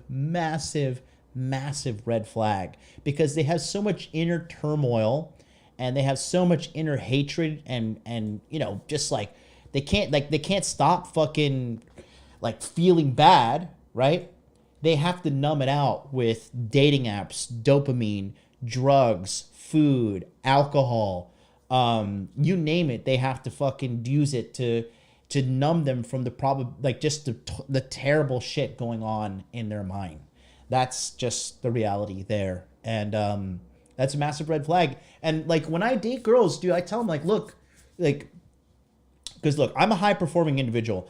I'm a man that actually works hard. Like, I'm not a chick who just got fucked on a video and became famous. Okay, I wish I could just go fuck some girls on a video and get famous. Are you kidding me? You know how easy my fucking life would be? Are you joking me? All I gotta do is go fuck a bunch of like sluts and make $300,000 a month? Are you kidding me? But no, I have to actually do the hard work. I gotta work my ass off. I gotta study. I gotta eat clean. I gotta go to the gym. You know, I have to weigh. I put my food on a fucking scale and weigh it. Then I track it in my phone. You know, I'm searching out mentors. I'm talking myself. I'm buying journals. I'm trying myself to study and level myself up. Figure out which people coming to me and trying to do business deals are scammers, which people are legit. Like, I'm doing all this shit. And so I don't have time for vices. I don't have time for shit to fuck my life up. And the woman that's in my life, I can't have her engaging in non-healthy activities as well. Excessive social media addiction, drinking. I'll never date a girl. Like, I will never, ever, ever.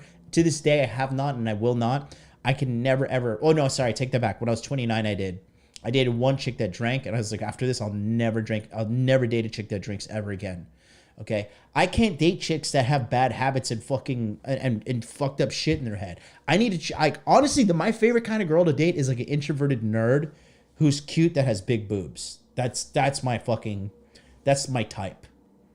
Like a girl who likes to stay at home and watch Netflix and play video games. And those girls exist, and they're awesome. Okay?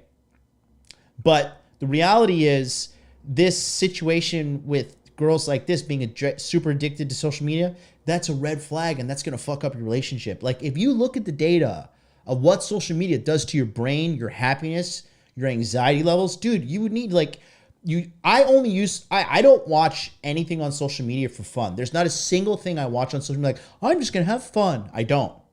Like, the closest thing to that is like, I listen to Christmas carols during this season. But if I'm watching social media, it's to study something, it's to learn something, it's to get better. It's not like, hey, wait, like for example, I watch Mr. Beast's videos, right? And I don't watch Mr. Beast's videos to be entertained, because I watch Mr. Beast's videos to be like, dude, this guy's like clearly got the human psychology down to a science. And that's what I watch. I watch clips. I used to watch Joe Rogan podcasts all the time, but now it's on Spotify, and I have, you know, it's really tough being me, because I have a 85-inch Sony Bravia HD TV 4K, and you know, on my TV I just can't play Spotify video, and you know, it's my cross to bear, and you know, it's rough. It's tough being me, because I just can't get that Spotify video on there, so I can only watch the clips of Joe Rogan podcasts. But when I did used to watch Joe Rogan podcasts, it was specifically and strictly from an educational standpoint. That's it. Okay? And again, also comedy, all she does is tag Bernie Sanders. This chick cracks me up, bro. This chick is not... See, and this is the thing, right? So when you're not grounded in reality, you're going to suffer. Okay? Here she is with this fucking super creep. Ugh, God, cracks me up, mate. Here we go. Just got to get our tits out. Let's give her what she wants and put our tits out here for the whole world to see, because that's what you clearly want. Because it's an outlet. Yeah, when I was like deep in my Lexapro prescription, oh my God, that's why I have so many fucking followers. That's what you need, a Lexapro prescription. So what you're telling me is trauma, depression. Then you turn it into something so funny. Yeah, but yeah. That's how I lead my life on a daily basis, though. I have to. You're so resilient. Thank you. I don't want to be resilient. I want to be a soft little baby, and I want to be coddled, and I want to be. I want to feel safe enough to be.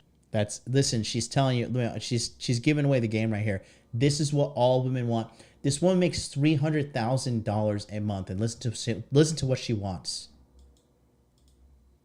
Yeah, when I was like deep in my Lexapro prescription, oh my God, that's why I have so many fucking followers. That's what you need, a Lexapro prescription. So what you're telling me is trauma, depression. Then you turn it into something so funny. Yeah, but yeah, that's how I lead my life on a daily basis though. I have to. You're so resilient.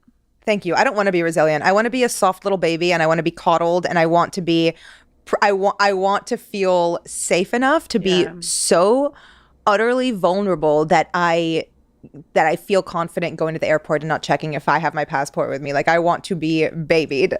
I don't want to be fucking resilient. Being resilient implies that there's something you have to like get past. Yeah. She's in her masculine and she wants to be in her feminine. That's what she's saying. Deal with. Yeah, but you have. So, but I'm hoping for you that you find, what was it? Your peacekeeping or protecting my your peace era. I Yeah. hope that brings you, like, we no longer have right to now talk it's about boring as resilience. fuck. I love that. Boring is beautiful. Yeah. Boring is the goal. I love when things that were functioning as a survival tactic turn into something that's really powerful and beautiful, which I think you've done. Thank you. That's some witch shit. Some like beautiful witch shit. I love a witch. I am a little witchy. Yeah? I try. Tell me about your witchiness. I'm dabbling in it. I'm learning the crystals. I'm learning shit. I'm learning the incense. I'm learning the Oh, you mean like spells. traditional witch? Yes. Okay. Let's get back to your relationship to your body. So, as a kid, you come into this moment, but like, how do you feel in your body day to day? What is it like to be in your body?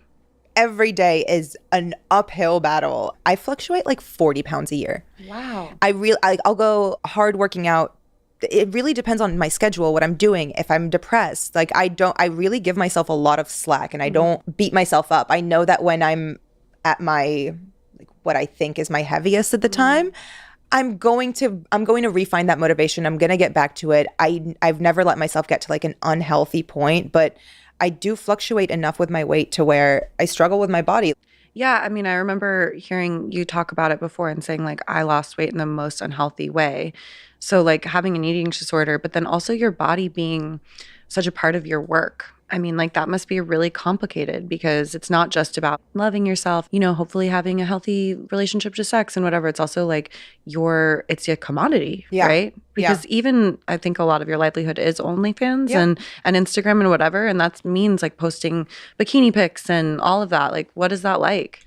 I went through a phase where I was like a little bit, I let myself go just like a little bit more than I usually would. And that was when I was traveling a lot. And honestly, it's wearing things that make me feel sexy and make me feel comfortable. That's what I've kind of found is how I get through that dysmorphia and not giving myself a hard time. I stopped trying to wear the clothes that I wear when I'm working out twice a day. And I'm in that 3 months where I'm just like, I have all the time in the world. I'm not traveling. I'm not doing anything. I'm concentrating on that. I have like 2 separate wardrobes for like my winter coat is what I call when I put on my winter coat every year. And then I think trauma lives in the body. That's been my experience. I actually go the other way when I'm really unwell. I lose so much weight. I was down to 100 pounds recently and it was really, really scary. And now I've gained weight. And it's like, for me, it's a huge game changer and it's how I know I'm happy. Another thing I love that you talk about really openly is like surgery and plastic surgery and your nose job and like your boob jobs. Shout and like out Dr. Dugar. We love that. Shout out to him, but also shout out to you for being so open about that. Literally just living in fear of someone making an exposing video of me. Like, here's a side-by-side comparison. This bitch got a nose job. I see those videos and I'm like, what are you doing? You have so many young, impressionable fans. Like, cut that shit out. Grow the fuck up. Like, who the fuck cares? Flex the fact that you can afford to go to these places. Like, if you're going to flex a chain or like, flex a new bag, flex the fact that you have a $5,000 laser. And it is not from drinking 8 glasses of water a day. It is not from olive oil. It is not from your little skincare that you got from Sephora. Stop fucking lying and tag the doctor. They have a family too. Well, it's funny. I just did a solo episode where it's crazy because she doesn't talk about how a lot of chicks who get nose jobs, the nose jobs go bad. Like, you're a multi-million-dollar net worth celebrity. Of course you can go and drop like $50,000 on a nose job and have it done perfectly. But some of these chicks, they don't have that kind of money. They have to go to like fucking some back alley doctor to like, you know, get like a $10,000 or $5,000 nose job. Again, like no total perspective on the whole picture with these chicks. And again, it's just like delusion. It's living in an echo chamber. And these are the role models. And again, I'm hoping that this podcast and this episode of Interview with the Man right now is not coming off as like, I don't want to come off as like I'm bitching or complaining, okay, because I'm not. What I'm doing is giving you an objective breakdown of these females' psychology and showing you how a large part of women across the globe, no matter what, they're all kind of the same. They have the same thing, the same core wants, the core misconceptions. Mainly, the modern woman has no idea how to manage and be in a relationship. Okay? She literally does not know how to do it. Period. And that's why the divorce rate is through the roof, and that's why they think divorce is an answer. Divorce is a failure. Okay? Divorce is a failure. And both of these women initiated their divorces. Okay? So go ahead and smash the like button. And because we got 200 plus people in the house, only 148 likes. And don't forget to click on the Telegram alerts link to make sure you get into the channel that allow you to get these alerts when I go live. Because as you know, YouTube no longer promotes my lives when I go live. So please go ahead and smash that Telegram link and get on in there. Just 265 people in the house. And yeah, let's go back to this podcast and listen to some more female delusion. I'm talked about, the question was like, can you be feminist and get plastic surgery? Which is a dumb question, obviously, but it was to lure people in to get them to listen. Okay. And what I was talked about on the episode is like, there's this weird line where women are like, I would only do this. I would only shave my legs. I would only wear mascara. I wouldn't even contour. And like how it's so subjective and how we haven't really caught up. I actually think TikTok has helped with nose job tech and just the way people talk about plastic surgery. But I also think you are somebody who women look at and think like, God, that's a desirable body. And to be, and I'll tell you where you can get it. Yes.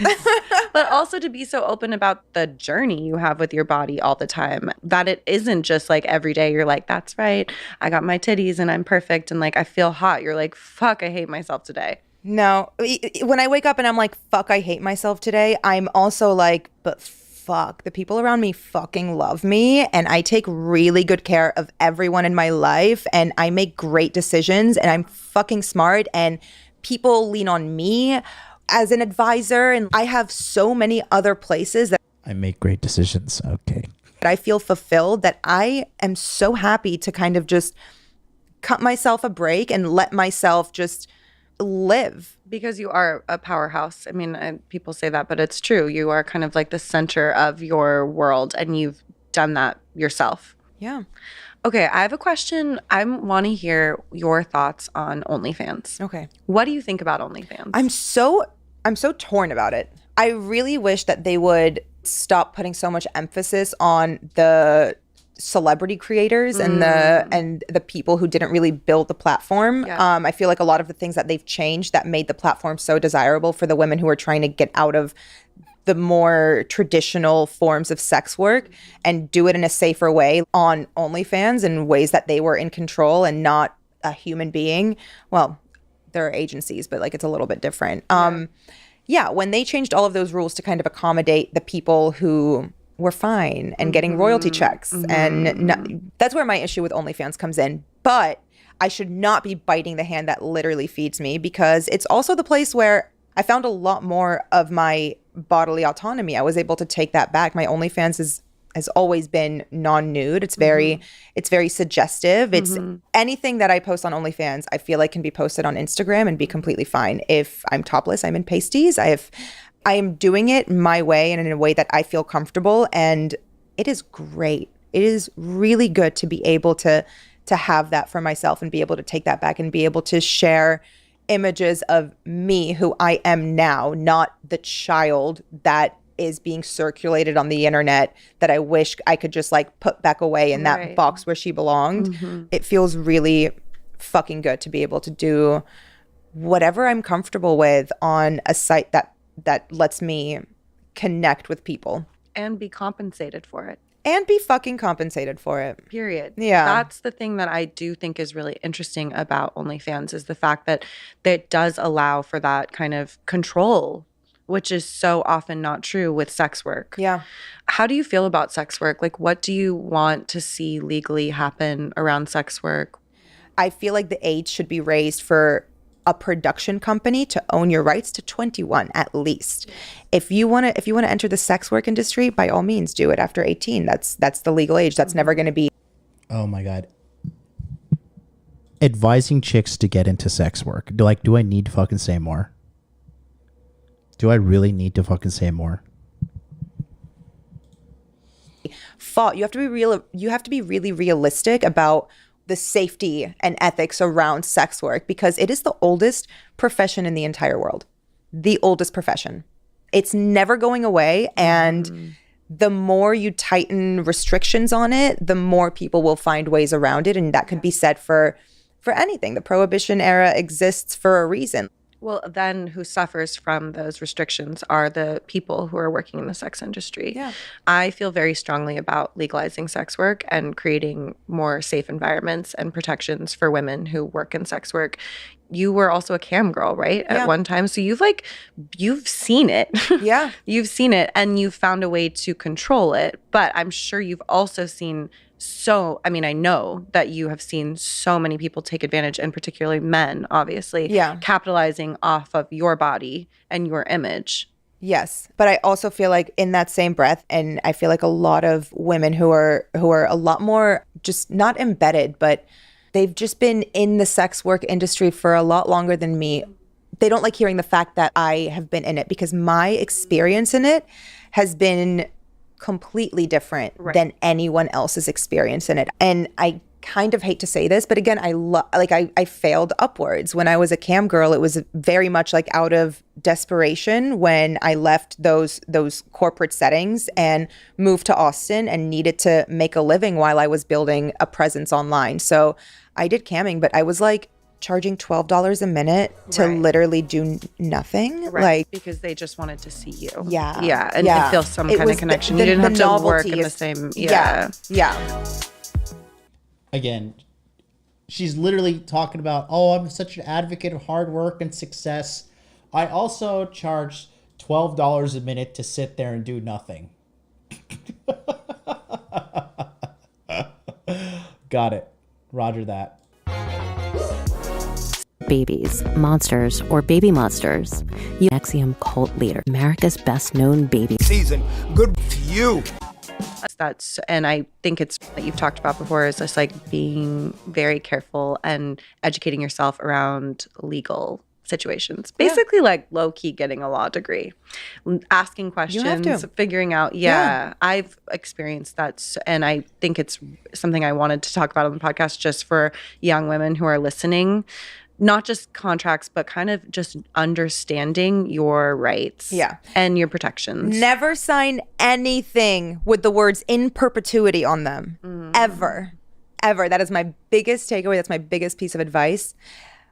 Always have your own lawyer look over a contract. Never think that someone else who's putting a piece of paper in front of you has your best interest at heart. Ever. Never. They don't. Yeah. Well, and if a man puts a contract in front of you, even if you love him, even if you're romantically involved with him. Oh my God. Which, by the way, both divorcees. If a man puts a contract in front of you, so at least looks like both of these dudes made these women sign prenuptial agreements. Again, what are they saying? Oh, wait a minute. So I'm entering a situation where I'm not receiving the maximum amount of benefits and protection. Therefore, I am a victim.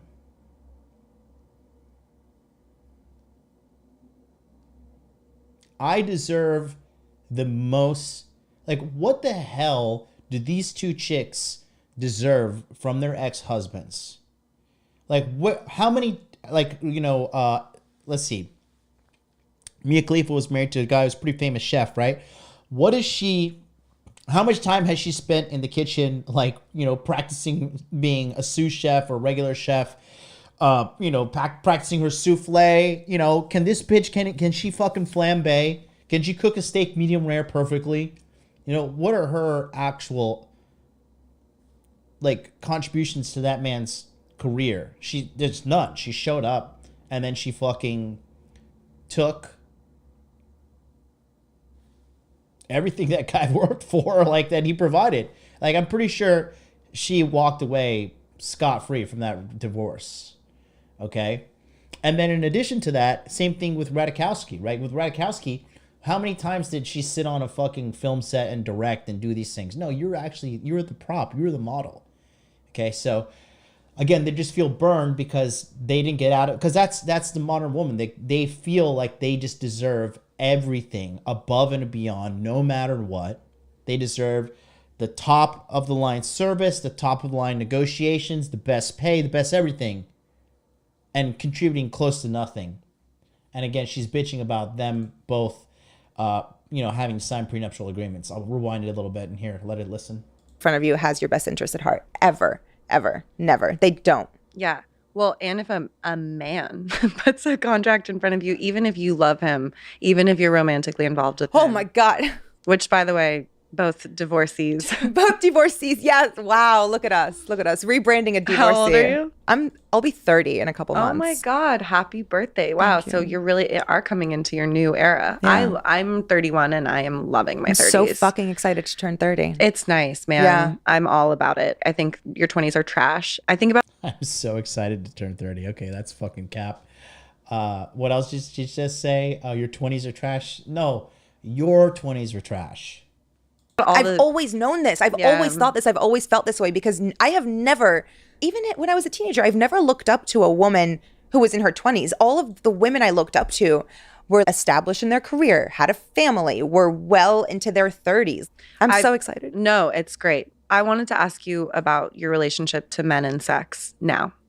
Coming close to 30 years old, you are single or you're out of your last serious relationship? I'm single. Okay. Yeah. Same. I know. Listen to that. Shut up and take my money. I'm gonna rewind that. Listen to how she says it. Listen to how she says the word, I'm single. Listen to the defeat in her voice. Okay? Shout out to Beastly Nerd, $10 super chat. Salute MLD. These women are truly delusional if they think girls should go down that road. Bro, again, you never listen to what a chick says. Watch what she does, okay? And if she's doing shit like this, she belongs to the streets, bro. Straight up. She belongs to the streets. She is a streetwalker in every sense of the word, okay? Actually, I got the most perfect thing here. I actually haven't debuted. Shut up and take my money. Oh, look at that big old donation. Dan Sparks, $50 super chat. Happy belated birthday, you filthy animal. That's right, baby. Your boy here is oh man, I'm big 3-7, killing it. I'm happy. My life is great. Damn, let me see how I can change this. I want to add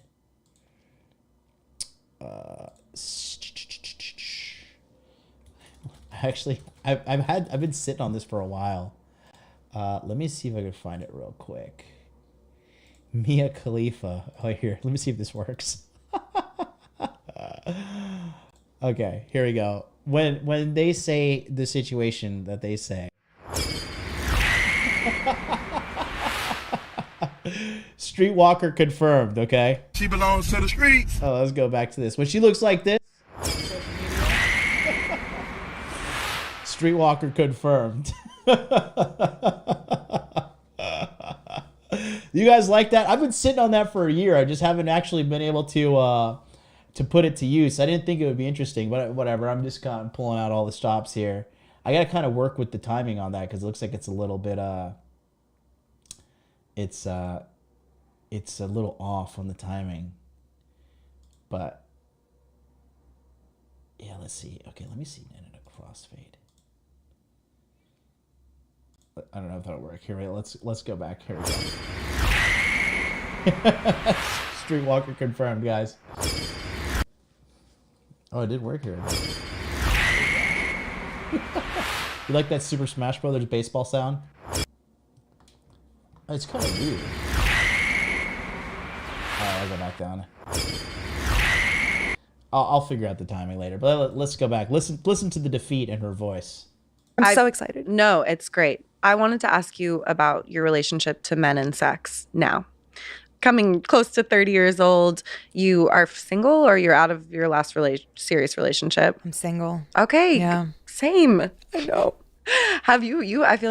I know. I'm going to play that again. Listen, this is so funny. I love listening to this. I've always thought this. I've always felt this way because I have never, even when I was a teenager, I've never looked up to a woman who was in her 20s. All of the women I looked up to were established in their career, had a family, were well into their 30s.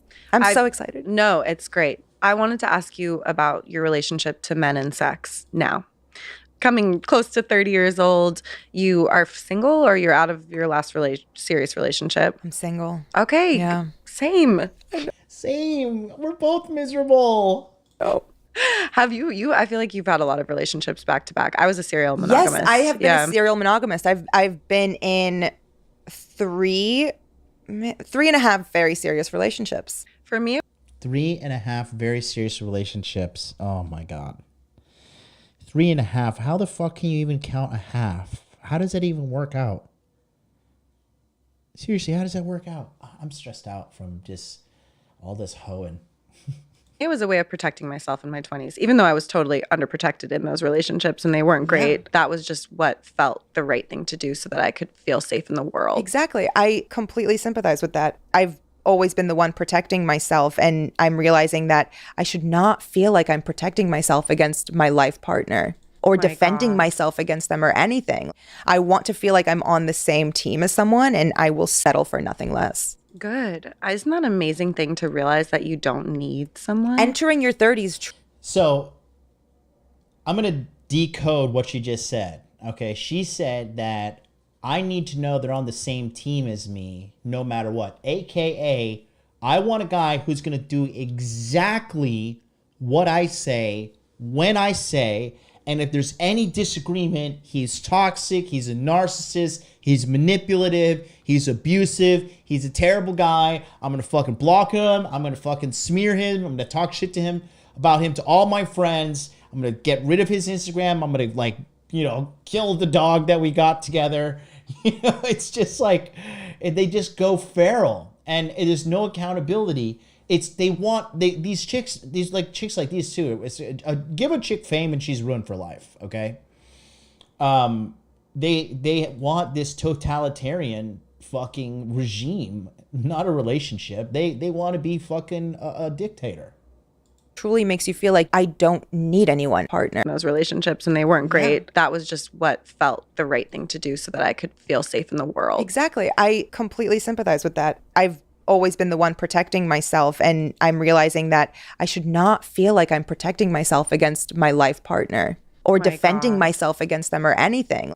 I want to feel like I'm on the same team as someone, and I will settle for nothing less. Good. Isn't that an amazing thing to realize that you don't need someone? Entering your 30s truly makes you feel like I don't need anyone. I'm so happy giving myself everything that I want. Yeah. Anything else that I actually love and have like a real relationship with somebody that's equitable and respectful in a way that's so different than when you feel like you need someone. Yeah. Again, these chicks are so fucking lost, man. It just cracks me up. They are just absolutely, totally lost. I mean, again, I just got to give them an obligatory Streetwalker 1,000% confirmed. Like, I can't even. They're saying like, I want things 1,000% my way. Like, guys, if you're in a relationship with anybody, you're gonna have conflict. It's called being alive. So you can either work to resolve this conflict, smart, by yourself, and you and your partner, that's what I mean, by yourself, or you can sit there and pout and get angry, and then when that happens, you're like, oh, well, this person's just a toxic, misogynistic. The fuck? Are you kidding me? Yeah, they do deserve a retard alert. Uh-oh, retard alert. There we go. So anyways, there's that. We got that going for us. Anyways, let's continue here. Okay, what about sex? Oh my God. I have never been more confident in myself than the age I'm at now. More confident in what I want, more confident to ask for what I want, more confident to say when I don't like something. I felt myself slipping into these old kind of tendencies of placating my partner. And I realized that when I was doing that, it was the wrong relationship. And being able to pinpoint that and realize it and tell myself, no, I don't want that. I want someone who also understands that there is a difference between implied pressure and overt pressure. You know what I mean? Like, I want a partner who is also emotionally mature enough to understand that there's going to be lapses in our relationship if it's going to be lifelong, where of course. Wow, I love what you just said about implied pressure, because I do think that so many men are like, well, I'm not that kind of guy. Like, I would never, whatever, without thinking about the power dynamics and the larger things that are circulating your relationship or your sex life, even if you love each other, even if it's safe. And especially, I think, in the bedroom, that can be an issue. Absolutely. And a lot of men aren't aware of it. I think that what it comes down to is social awareness and empathy. You need to be able to read the fucking room with if it's just you and your partner in there, read the fucking room. That's true. A lot of guys have zero social awareness, zero situational awareness. And that's like embarrassing for a chick. They want a guy that gets it. They want a guy that can step into the room, read everybody, see what's going on, and be like, okay, I understand what's going on in the room. I profiled all these people. And you have a quick psychological profile of people in your mind, looking at people, reading body language. But the thing is this, women are more naturally better at doing that because it's a survival instinct. Like, men don't necessarily have to be socially aware, because if some shit goes down, we'll just fucking fight and crack some skulls and get out of there okay. Woman doesn't have that advantage. But again, instead of sitting there and shaming your partner and be like, well, he's just an idiot, so I gotta fucking, I just gotta like get this guy out of my life. Instead of saying, oh no, like, hey babe, you missed this thing over here. Let me explain it to you. Right? But no, that would require work. That would require, again, what Mia's showing the world is that she's just lazy. She's just a lazy piece of shit. Right? She's literally admitting to scamming people on fucking OnlyFans. She's sitting there getting paid $12 a minute for doing nothing. So when a relationship requires work, which, guys, you don't get it. All relationships require work, and you as men have to be the leaders of those relationships so that the woman can feel safe, vulnerable, and protected, like this woman who makes $300,000 a month just said that she's desiring. Okay? That's why today's lesson is all about game. It's all about game. Okay? And you guys got to understand this stuff, because if you don't have that, you're not going to be able to make it happen at all. Period.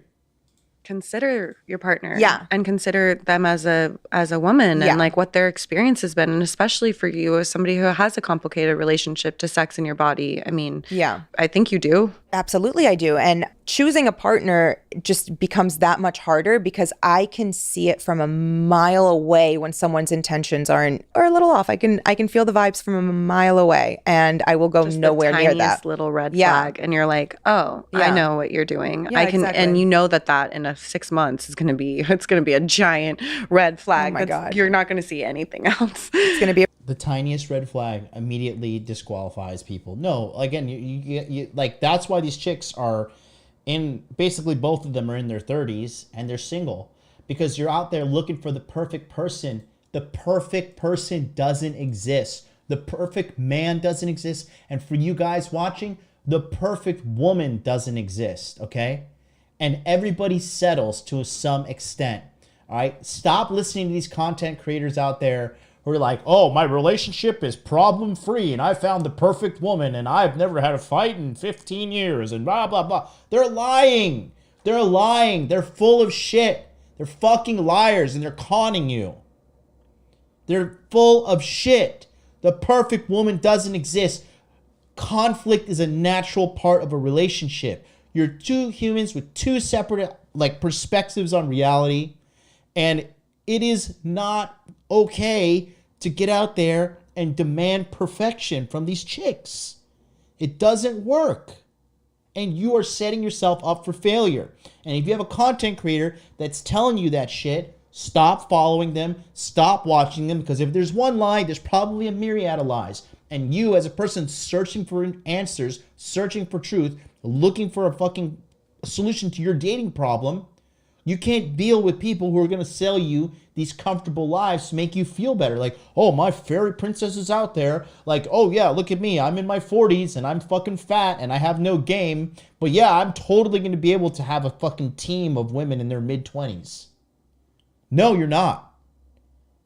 You're absolutely not. You need to be grounded in reality. And that's what these chicks are not. Like, we're sitting here making fun of these chicks because it's fucking easy, because these are two celebrities. It's hilarious to see how dumb these people are. These people are fucking revered by society, and they're morons. And so Mia Khalifa actually has 2 divorces under her belt. Emily Ratajkowski has 1, and now the one thing she didn't like going on with her ex-boyfriend, the Sebastian guy, he cheated on her during the marriage, which honestly, if you're dating a high-value man and you're a woman like that, bro, you just need to look the other way. I'm sorry. I don't care. It's not politically correct, but fuck. Like, again, people try to be politically correct. Politically correct is for literally the largest pieces of shit on this planet, which is politicians. And you're trying to be politically correct. Okay? If you have any logic going through your mind, you'd want to be as politically incorrect as possible.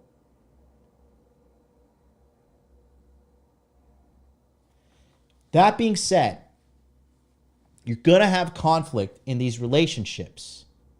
It's inevitable. It is absolutely inevitable. You need to brace for it. Now, if it's consistent conflict and the woman's not changing, and it's just problem after problem after problem after you're correcting, trying to get her back in your frame, she doesn't do, then you got to send her back to the streets, because that's where she belongs, okay? She's 100%. She belongs to the streets. Streetwalker confirmed, okay? So, that being said, stop believing these content creators tell you like the perfect woman's out there. It's not. The best situation you're going to come upon is you're going to meet a chick who has not been ran through, and who is young enough and who is willing enough to be molded by you to be formed into the good woman for you. Because a lot of these chicks, they don't know. These chicks want to be molded. They say that they don't, but how many times have you been dating a girl? Guess what? Every girl that I date, every single girl that I've dated my entire life started working out and exercising because of me. Because my habits of success rub off on her. She jumps into my frame. Okay? They stop drinking. They stop eating garbage. They start listening to podcasts that are beneficial to them. They start working on themselves. Okay? That is them coming into my frame. And you guys need to be setting the same. But when a chick's been ran through and a million dicks have been thrown down her fucking her throat and her ass and her pussy, you have a certain amount of damaged goods that are consistently going to be resurfacing problems in the relationship that are not going to be beneficial to you as a man on your purpose when your life is focused around money, muscles, game frame, and pushing yourself to become an upper echelon type of man. Period. A parade of red flags. Yeah, because they're on their best behavior in the beginning. Yeah. So just having to narrow down this. Listen, the pickings are slim, but pickings are slim, girl. I know, it's really tough. It's really tough out there. And then you got to battle against Emrata. Oh my God, shut up. No, stop it. My friend went to a beautiful wedding last weekend. It was in New Orleans. It was an Indian wedding. They played that So In Love, the Beyonce song, like as she threw rice out the fucking balcony. And I was so emotional. I like put on the song, and when I was showering, because my friend came over like from the trip and was showing me everything. And I had this thought where I was like, I'm so sad right now, because as much as I want a beautiful wedding like that, I don't know that I'm going to find the partner who would make me want that. And we were talking about this when you... See, again, going back to the problem with the modern woman, right? They want a fucking wedding more than they want a relationship. Okay? They want a wedding more than they want a relationship. That's the truth right there. Okay? And that's why they fail. It's 1,000% why they fail. That's it. Like, you're not preparing to win. You're preparing to fail. You're preparing. And here's what a wedding is. Everybody with their eyes on them. Because look, again, you could see these two chicks. These chicks are literally like professional models. Like Emily Ratajkowski is a real model. What's her face? Mia Khalifa is a fake horror model. So, you know, look at this. 29 million followers, right? And this has like 23,000. Myron's at the number one comment. That's hilarious. Let's give him a like. 23,000 likes, and it's just still not good enough for them. Like, we want more and more and more. We want more attention. Myron's so funny. He wrote, yeah, women are the ones that pick these older men. Female cope is over 9,000. Zero accountability in this clown world. That's hilarious. I'm going to see if anybody fought with him or they... She probably didn't reply because this shit's probably ran by her handlers. Flame Wave-O-Matics is facts. True. They're the ones looking for older men to fill up the empty space. Not men. We don't give a fuck. That's Shut up and take my money.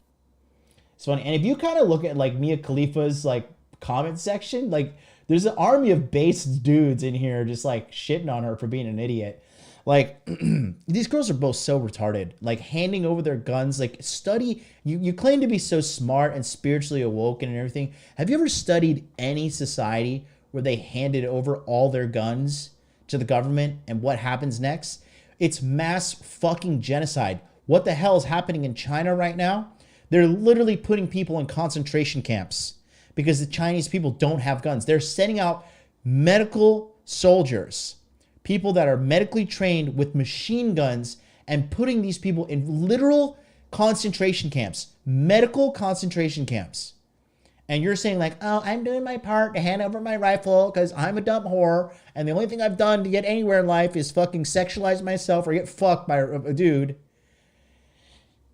I mean, tell me I'm wrong. Please tell me I'm wrong. Objectively sit me down and be like, no, you're actually wrong because she actually, learned to trade crypto or learned to, fucking short the Japanese yen at the beginning of the Dexy taking off, and that's how she made a good amount of her money. Okay? Please somebody tell me I'm wrong because I know I'm not. I'm not. Okay? And then here she is like going on all these trashy podcasts. Hey, bitch. Like, what kind of woman with any self-respect would refer to herself as bitch?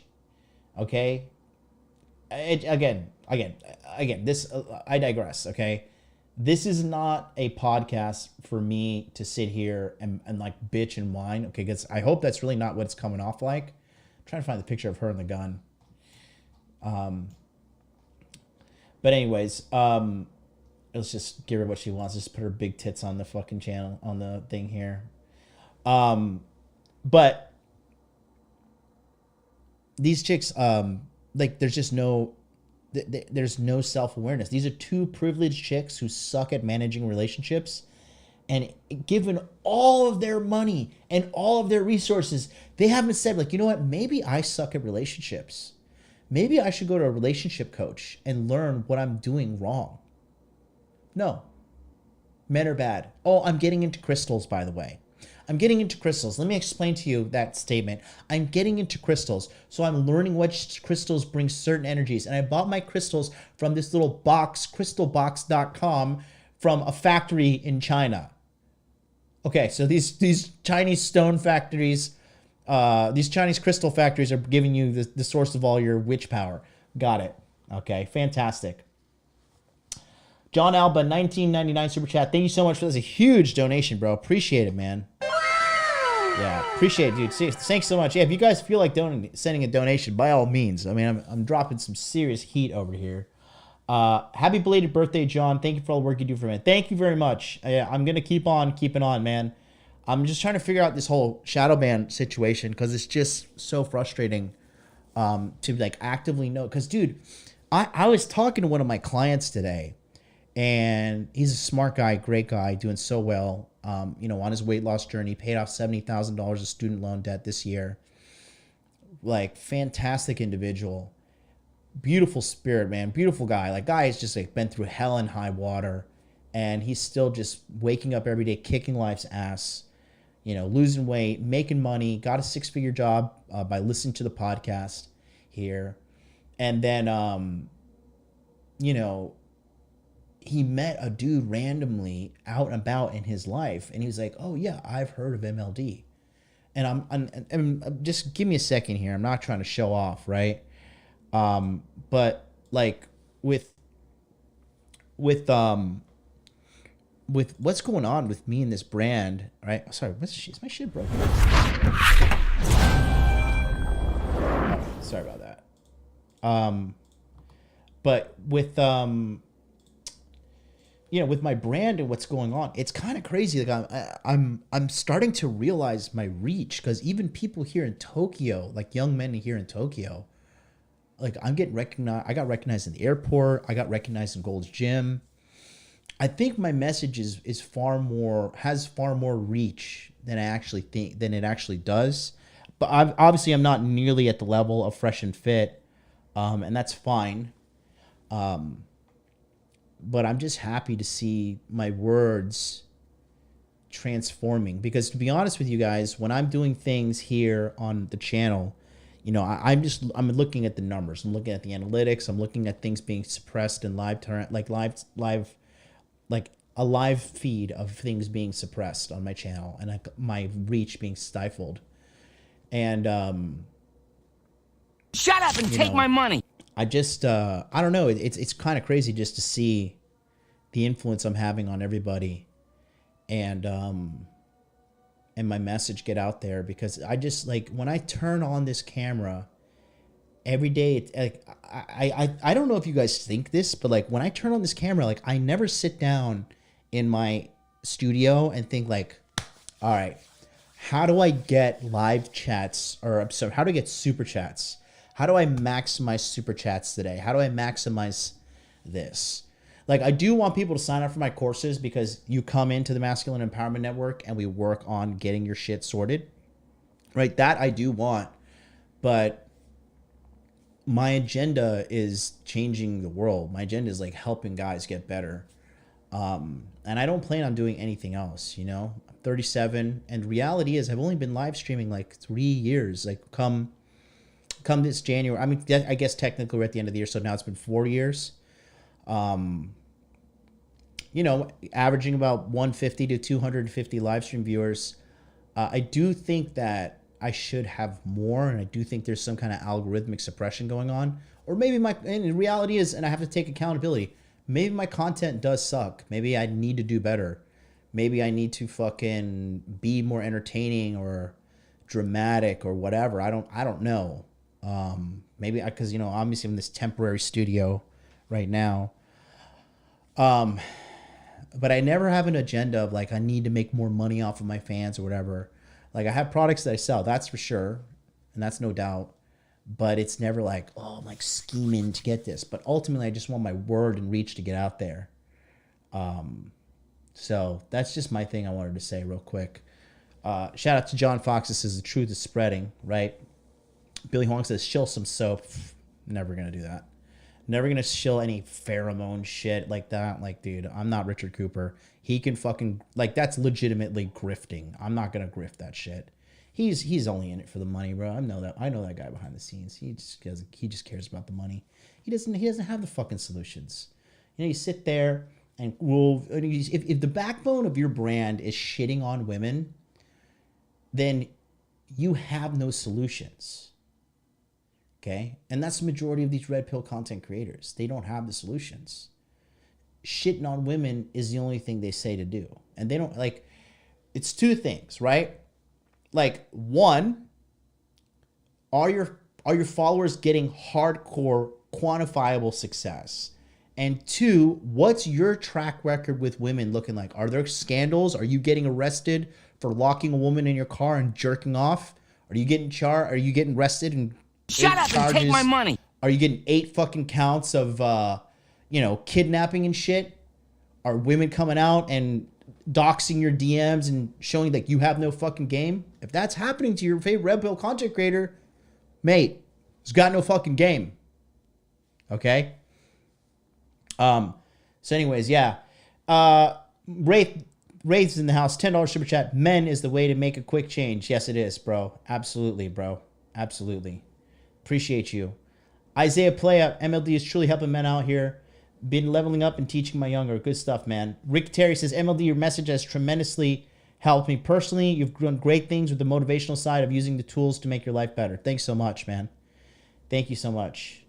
Elta, this guy has game. I can just tell by the way he types.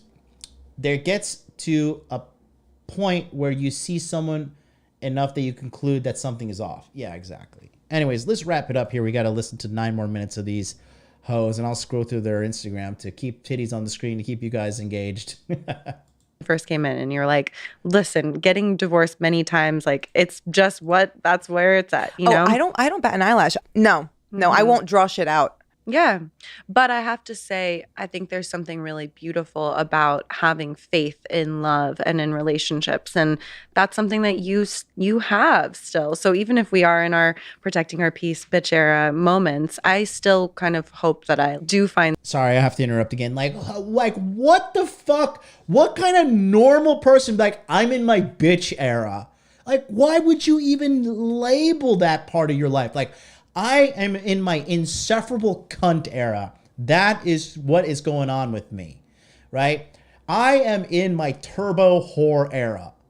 Like what is going on? Like, I would never, ever, ever refer to myself as like, I'm in my like dickhead era. I'm in my asshole era. I'm in my whatever era. If I'm in any era right now, I'm in my evolution era. Like I'm evolving to get to the next level. Okay, I've already hit a certain level of success, and now I'm gonna repolish everything. I'm gonna rebrand everything. I got hit with a bunch of bullshit that I did not expect this year, and honestly, I am shedding the coil of people who no longer are on the same page as me, and I'm gonna keep elevating and going to the top. And that's what I am. That's my era I'm in. I'm in my evolution. I would never say I'm in my dickhead era, or I'm in my douchebag era, or I'm in this. What kind? And then these are role models. And it just shows you that celebrities are pawns, okay? These people, just because they're given fame, you guys got to understand, just because somebody has fame and money, it doesn't mean shit. It doesn't validate what's going on in their lives. Look at their lives. Look at the person. What's going on with them? Look at Mia Khalifa. She's literally a drug-using, clinically depressed whore with 2 divorces under her belt. And she's out here trying to influence women to become sex workers. I don't like her. And someone who at least meets the mark in enough ways that I'm like, oh, you're adding something to my life. You're additive. You're not taking away. You're not exhausting me more. You're bringing me joy. You're making my life more joyful in the way that my friends do. Yeah. Oh my God, that's exactly it. That's the main thing. I won't make any compromises in my romantic relationships that I wouldn't make in a friendship. I have a very small group of friends, and it's like that for a reason. It's because I won't compromise on not what I want out of a friend, but what I want is what I provide. I feel like it's a very yin yang energy exchange. And that's why they were bitching about the prenuptial agreements. Oh, I want what I provide. No, bitch. No, you don't. Romantic relationships that suck the energy out of you just leave you completely drained. And those are the relationships that make you a bad friend, a bad daughter, sister, father, whatever. You need to find someone. Again, blaming outside sources for your shit. Like, dude, I have been in bad relationships before, and I wasn't a bad employee. I wasn't a bad friend. I wasn't in a bad relationship, like suddenly treating all my friends like shit. That's a reflection of what's going on with these chicks. Someone who adds to your life in the same way that you want your friends around you for. Yeah, it's strange how we don't always have that standard with romantic relationships. No, and it's because we enter a lot of romantic relationships. Well, at least I do. I'm speaking for myself here. I enter a lot of romantic relationships thinking, I feel like I can bring so much to your life. I know that I can. I want to nurture and mother and help them just because I see, like, if I see a mess, I'm going to try and I did not. I don't mean it love like it. that. No, but no, like, I if it love sucks it. on the floor and I'm walking by it, I'm gonna pick it up and put it in the hamper. Like if I'm dead.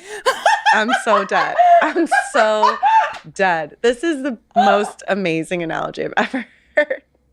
For getting into a relationship, you're like, if I see a mess, I clean it up. I'm like, no, not that. I just mean, I feel like I have a lot to offer and I want to offer that. I want to put it all on the table and build something with someone. I get it. I do get it. Although what was your tweet that went like the most viral any tweet has ever gone? You're like, if you've sucked on my titties doesn't make you my mother. Or I don't Just because you sucked on my titties does not make me your mama. I'm not here to mother you. Round of applause. And that's, again, right there. So this is a morsel of truth in this podcast. These chicks don't want to be your fucking mom. You have to be the man. You have to be decisive, okay? And sometimes, okay, when you make decisions in the relationship, they're not going to agree with it. They're not going to be happy, okay? One thing I will give Ryan Stone credit for is he did say something. He's like, how do you lead a woman to happiness in a relationship? You drag her along as she's kicking and screaming. And that's the truth. Because what fame enables these chicks to do is have freedom to do whatever they want, quite frankly. They don't have to listen to a man. They don't have to cooperate with the man. If they don't like anything, they can say, well, fuck you. I got my money. I got my fame. And I got a million dudes hitting me up in my DMs. And I'm too dumb to realize that all these dudes want to do is fuck me. They think their perfect man is somewhere out there floating around in the ether.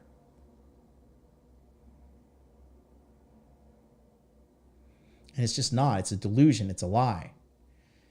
It's a massive lie. Okay?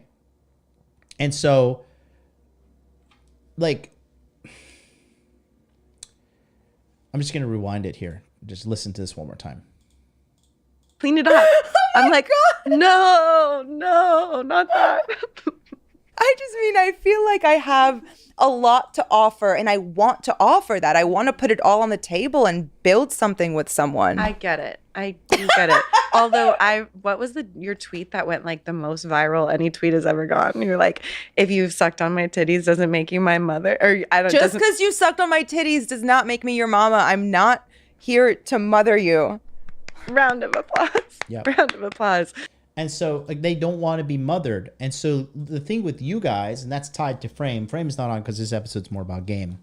But when it comes to Frame, how many of you guys got disciplined by your mother or father when you were little and you didn't really agree with it and you cried and you were upset, but you knew your mother or father was right? Put a 1 in the chat if that was you, because that definitely was me, okay? Because sometimes you don't know better, all right? And as a man, you have to be able to make these decisions that are right for you and your relationship, and the woman has to follow along with this. And a lot of you guys are too afraid to do that. You're afraid to put your foot down because she may cry or she may bitch or she may moan or do some shit, right? But the reality is pretty clear. If you don't enforce boundaries in the relationship, it's just going to be a gradual... So, you have accepted the truth. It's going to be a gradual erosion away at what is going on with you in your mind, in your self-esteem, in your confidence, in who you are as an individual.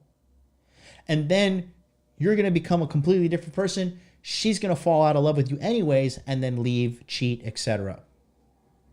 So it's up to you.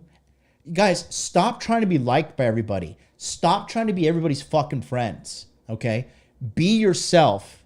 Obviously, don't be a fat, disgusting slob. Focus on the core 4, money, muscles, game, frame. And when you have those on lock, then be yourself, okay? I'm me. If a bitch doesn't like me, I'm like, great. You probably have terrible taste in men. If you don't like what I have to say, please get out of my life quickly so I can find your replacement. Because I can find another woman who does what you do. Can you find another man that does what I do? Probably not. You probably settle for less. And that's okay, because that's what women do. They do settle, despite all these hoes run their mouths otherwise. But the reality is pretty simple. You as a man have to be the leader. You as the man have to be the one that guides the relationship.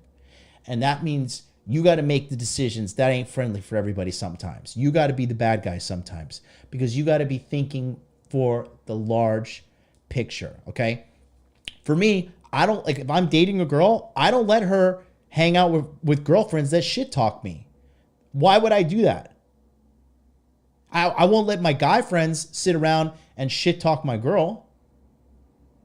So why would I like tolerate that from your end? Why would I? Because if I'm trying to build something with you and you have fucking Judas in your ear, how is that beneficial to anybody in the relationship? And if you're too stupid to realize that that's going to affect the relationship in a negative way, then you got to give that bitch the walking papers and find a bitch that is down. Find a chick that is fucking. You see, I was taught by so many black dudes. I was taught by a literal pimp. My original game, and then obviously, you know, the late great Patrice O'Neal. So I just consistently refer to women as bitches. That's the fucking black guy in me. I'm an official black. Alpha Kingdom has given me the official. He has dubbed me as a black man, so I'll take it. But I'm saying, like, when these bitches get out of line, you got to check them, and if they don't fucking act right, then you got to give them their walking papers and find a woman who does. And be a man that has options. Dude, I'm not, like, listen. Recently, I've been having a hoepocalypse in my private life. All my hoes have been falling off, right? And honestly, I don't care. Because I know I'll replace them if I want to. They're not going to replace me. They probably find some fucking loser and tolerate that shit. But they'll just get pumped and dumped and go back out there and get pumped and dumped, and then they'll be like these girls, like, well, I'm just gonna line my chakras and really find myself and like cope to the fucking max. That's what they'll do. But I'm gonna replace them easily. So you got to be a guy that can replace them as well. The black delegation accepts MLD. Oh my God. Oh, that is hilarious. Dan Sparks, I fucking love you, dude. God, man. I'm so grateful for all you guys in my life. Thank you so much for watching and participating. Seriously. I'm beyond blessed. Thank you so much. Here, in honor of this, let me just put her fucking photo that totally... Look at this. Look at the caption. NY. I'm in New York and here's me naked on a chair. Oh my God, bro. You can't even make this shit up. Like, and dude, this picture's going back to, I'm in 2018 now. This is how much I'm scrolling down. She has just been getting naked and posting it on Instagram like her whole fucking career. This is a chick with rabid low self-esteem. Yeah, I got in so much trouble because on the podcast I talked about how there are 3 types of men. There are babies, monsters, and baby monsters. And so many people were like, she just hates men now, like post, divorce. And I'm like, first of all, read my book because I've been feeling this way about men. Truly, like, check in. And that's why every relationship you're going to have is a failure because you are a failure. The problem is you. Second of all, I don't know. I'd love to meet some men who don't expect to be either coddled or to dominate. I have met so many men who don't expect to be coddled and don't want to be dominated. I feel like those men, I kind of just, I'm not in the right place in my life for them because they tend to be a little bit older and a little bit more sure of themselves. Yeah. And it takes men a lot longer to mature. And no, it doesn't, bitch. Okay. Here's you hear what she's saying? Listen to this. Listen, I'm gonna decode this for you because this is tied into her trauma and all the psychological hell she's been through. Listen. I've been feeling this way about men. Truly, like, check in. Second of all, I don't know. I'd love to meet some men who don't expect to be either coddled or to dominate. I have met so many men who don't expect to be coddled and don't want to be dominated. I feel like those men, I kind of just, I'm not in the right place in my life for them because they tend to be a little bit older and a little bit more sure of themselves. I'm not in my right place to be with these men. Translation, I have a lot of trauma, and so I'm psychologically and sexually attracted to guys that will not work for me. I'm attracted to these dudes that want to be coddled. She's attracted to dudes that have mommy issues. Why? She has daddy issues.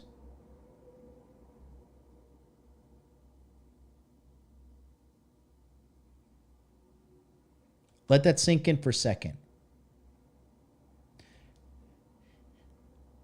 It's the same way guys who were raised by a single mother, who couldn't get her shit together, couldn't get the finances together, couldn't keep the house lights on, couldn't get it together, grow up and are literally sexually and mentally attracted to women who are broken because they're falling in love with mommy all over again. They're finding mommy and want to save mommy.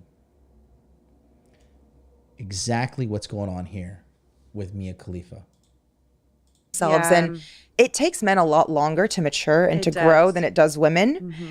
But yeah, I would say most men that I've met that are like that are just slightly older and look back at themselves when they were at a different age and think, I was a dumb fuck. The same way I look back at myself. We're kind of coming towards the end of our time. I wanted to ask you what's next for you. Like, we talked a little bit. I love how she just cuts her off and like probably one of the most important parts of the podcast. About your vision for the future. What does it look like?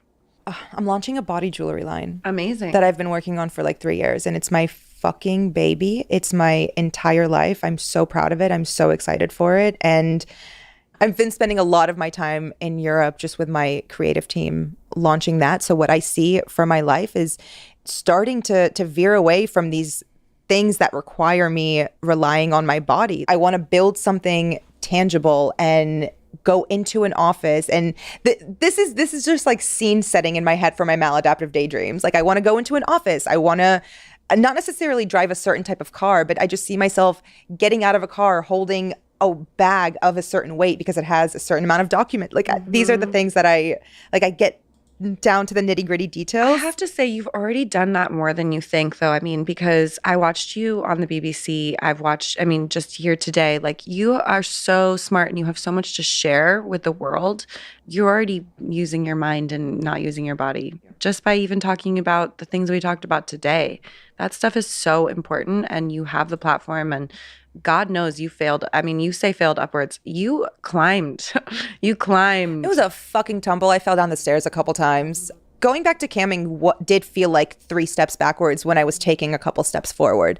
So there have been a lot of things that I've kind of ebbed and flowed with my boundaries, but have stuck to my core boundaries since I left the industry. And I feel like most people who are on the inside of the industry, their echoes were, oh, she'll be back. And no, the fuck she will not. Oh my God, I love that. So nothing is sweeter than revenge, let me tell you. And just proving people disappearing wrong is the best revenge. Yeah. Disappearing. Well, also just people subverting expectations and people thinking that they know something about you and about the world that you actually can prove them wrong. And when you're a young woman, it's especially hard to feel confident in that. When you hear somebody say, no, you're going to do this thing, you're like, maybe I will. You don't tell an Aquarius that they're going to do something. They will. Are you an Aquarius? Yeah. When's your birthday? February 10th. Okay. I'm a Gemini. So February 10th. That's my dog's birthday and my sister. I'm a Gemini, so here comes some fucking confirmation bias. we're a Gemini. That's why I like you so much. Yeah. The air signs. I just got into astrology. Me too. Really? Me too. A lot. Yeah. Same time as my witchiness. I've been reading so many books. Z-Way. What a productive use of your time. Astrology and crystals. I love it. It actually got me into astrology. Do you understand, guys, like how many of you would take me seriously and how much would my life benefit if I was like, guys, starting on Thursday, we're going to do astrology and crystals with MLD. Uh-oh, retard alert. I would lose subscribership. Are you fucking kidding me? Do you understand? Like, that's how easy their lives are. Their lives are so fucking easy. It is insultingly easy how fucking easy their lives are. And they still manage to fuck it up. When my son was born, because she's a Pisces and he's a Pisces, and she was like, do you want to know some things about your baby? And I was like, obviously I want to know some things about my baby. Have you put his time and everything into the I've chart? The whole chart. And it's pretty, I mean, I'm obsessed with him, obviously, but and I also even like, you know, that app, The Pattern, you normally do like romantic things. Yeah. I have him. No, of course, as you should. Well, thank you so much for being here. I could talk to you forever. I hope you come back on the podcast when it's an open invitation whenever you want. Thank you. I get a new personality every like 12 to 18 months. So I'll schedule in with you once my new round of therapy. I know when I was talking to you and I was like, oh, I listened to this interview and whatever, you were like, oh, no, I don't know who that person was. That was 2 divorces ago. Yeah. It's chic, honestly. She's evolving. She's shedding constantly skins. evolving. That's exactly what it is. That's exactly what it is. Again, I do think you're a witch. I think you're a very powerful witch. You're doing great. I mean that as a compliment. I do have a shrine to Giselle in my house, so that is our queen witch doing right now. Oh my God, she's my queen witch. I'm so happy. So anyways, that is like,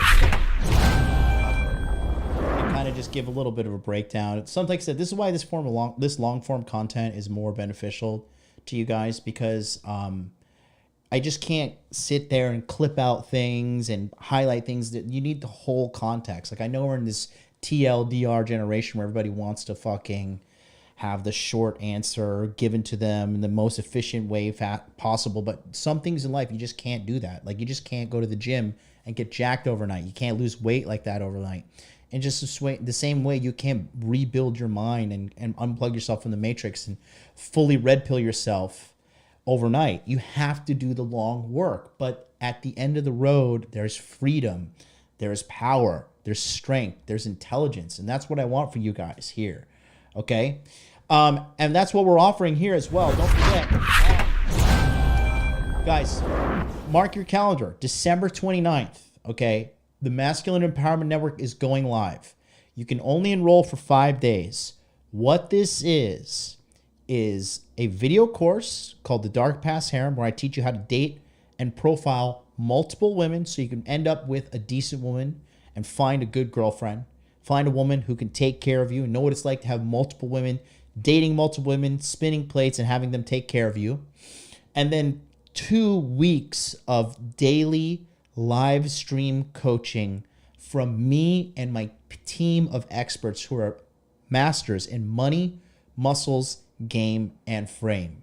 We get the whole total package. In addition to that, you get access to a Telegram chat that's going to be open until the beginning of April, all the way to April 1st, and 3 monthly checkup calls on a group Zoom session, completely for free, thrown in there.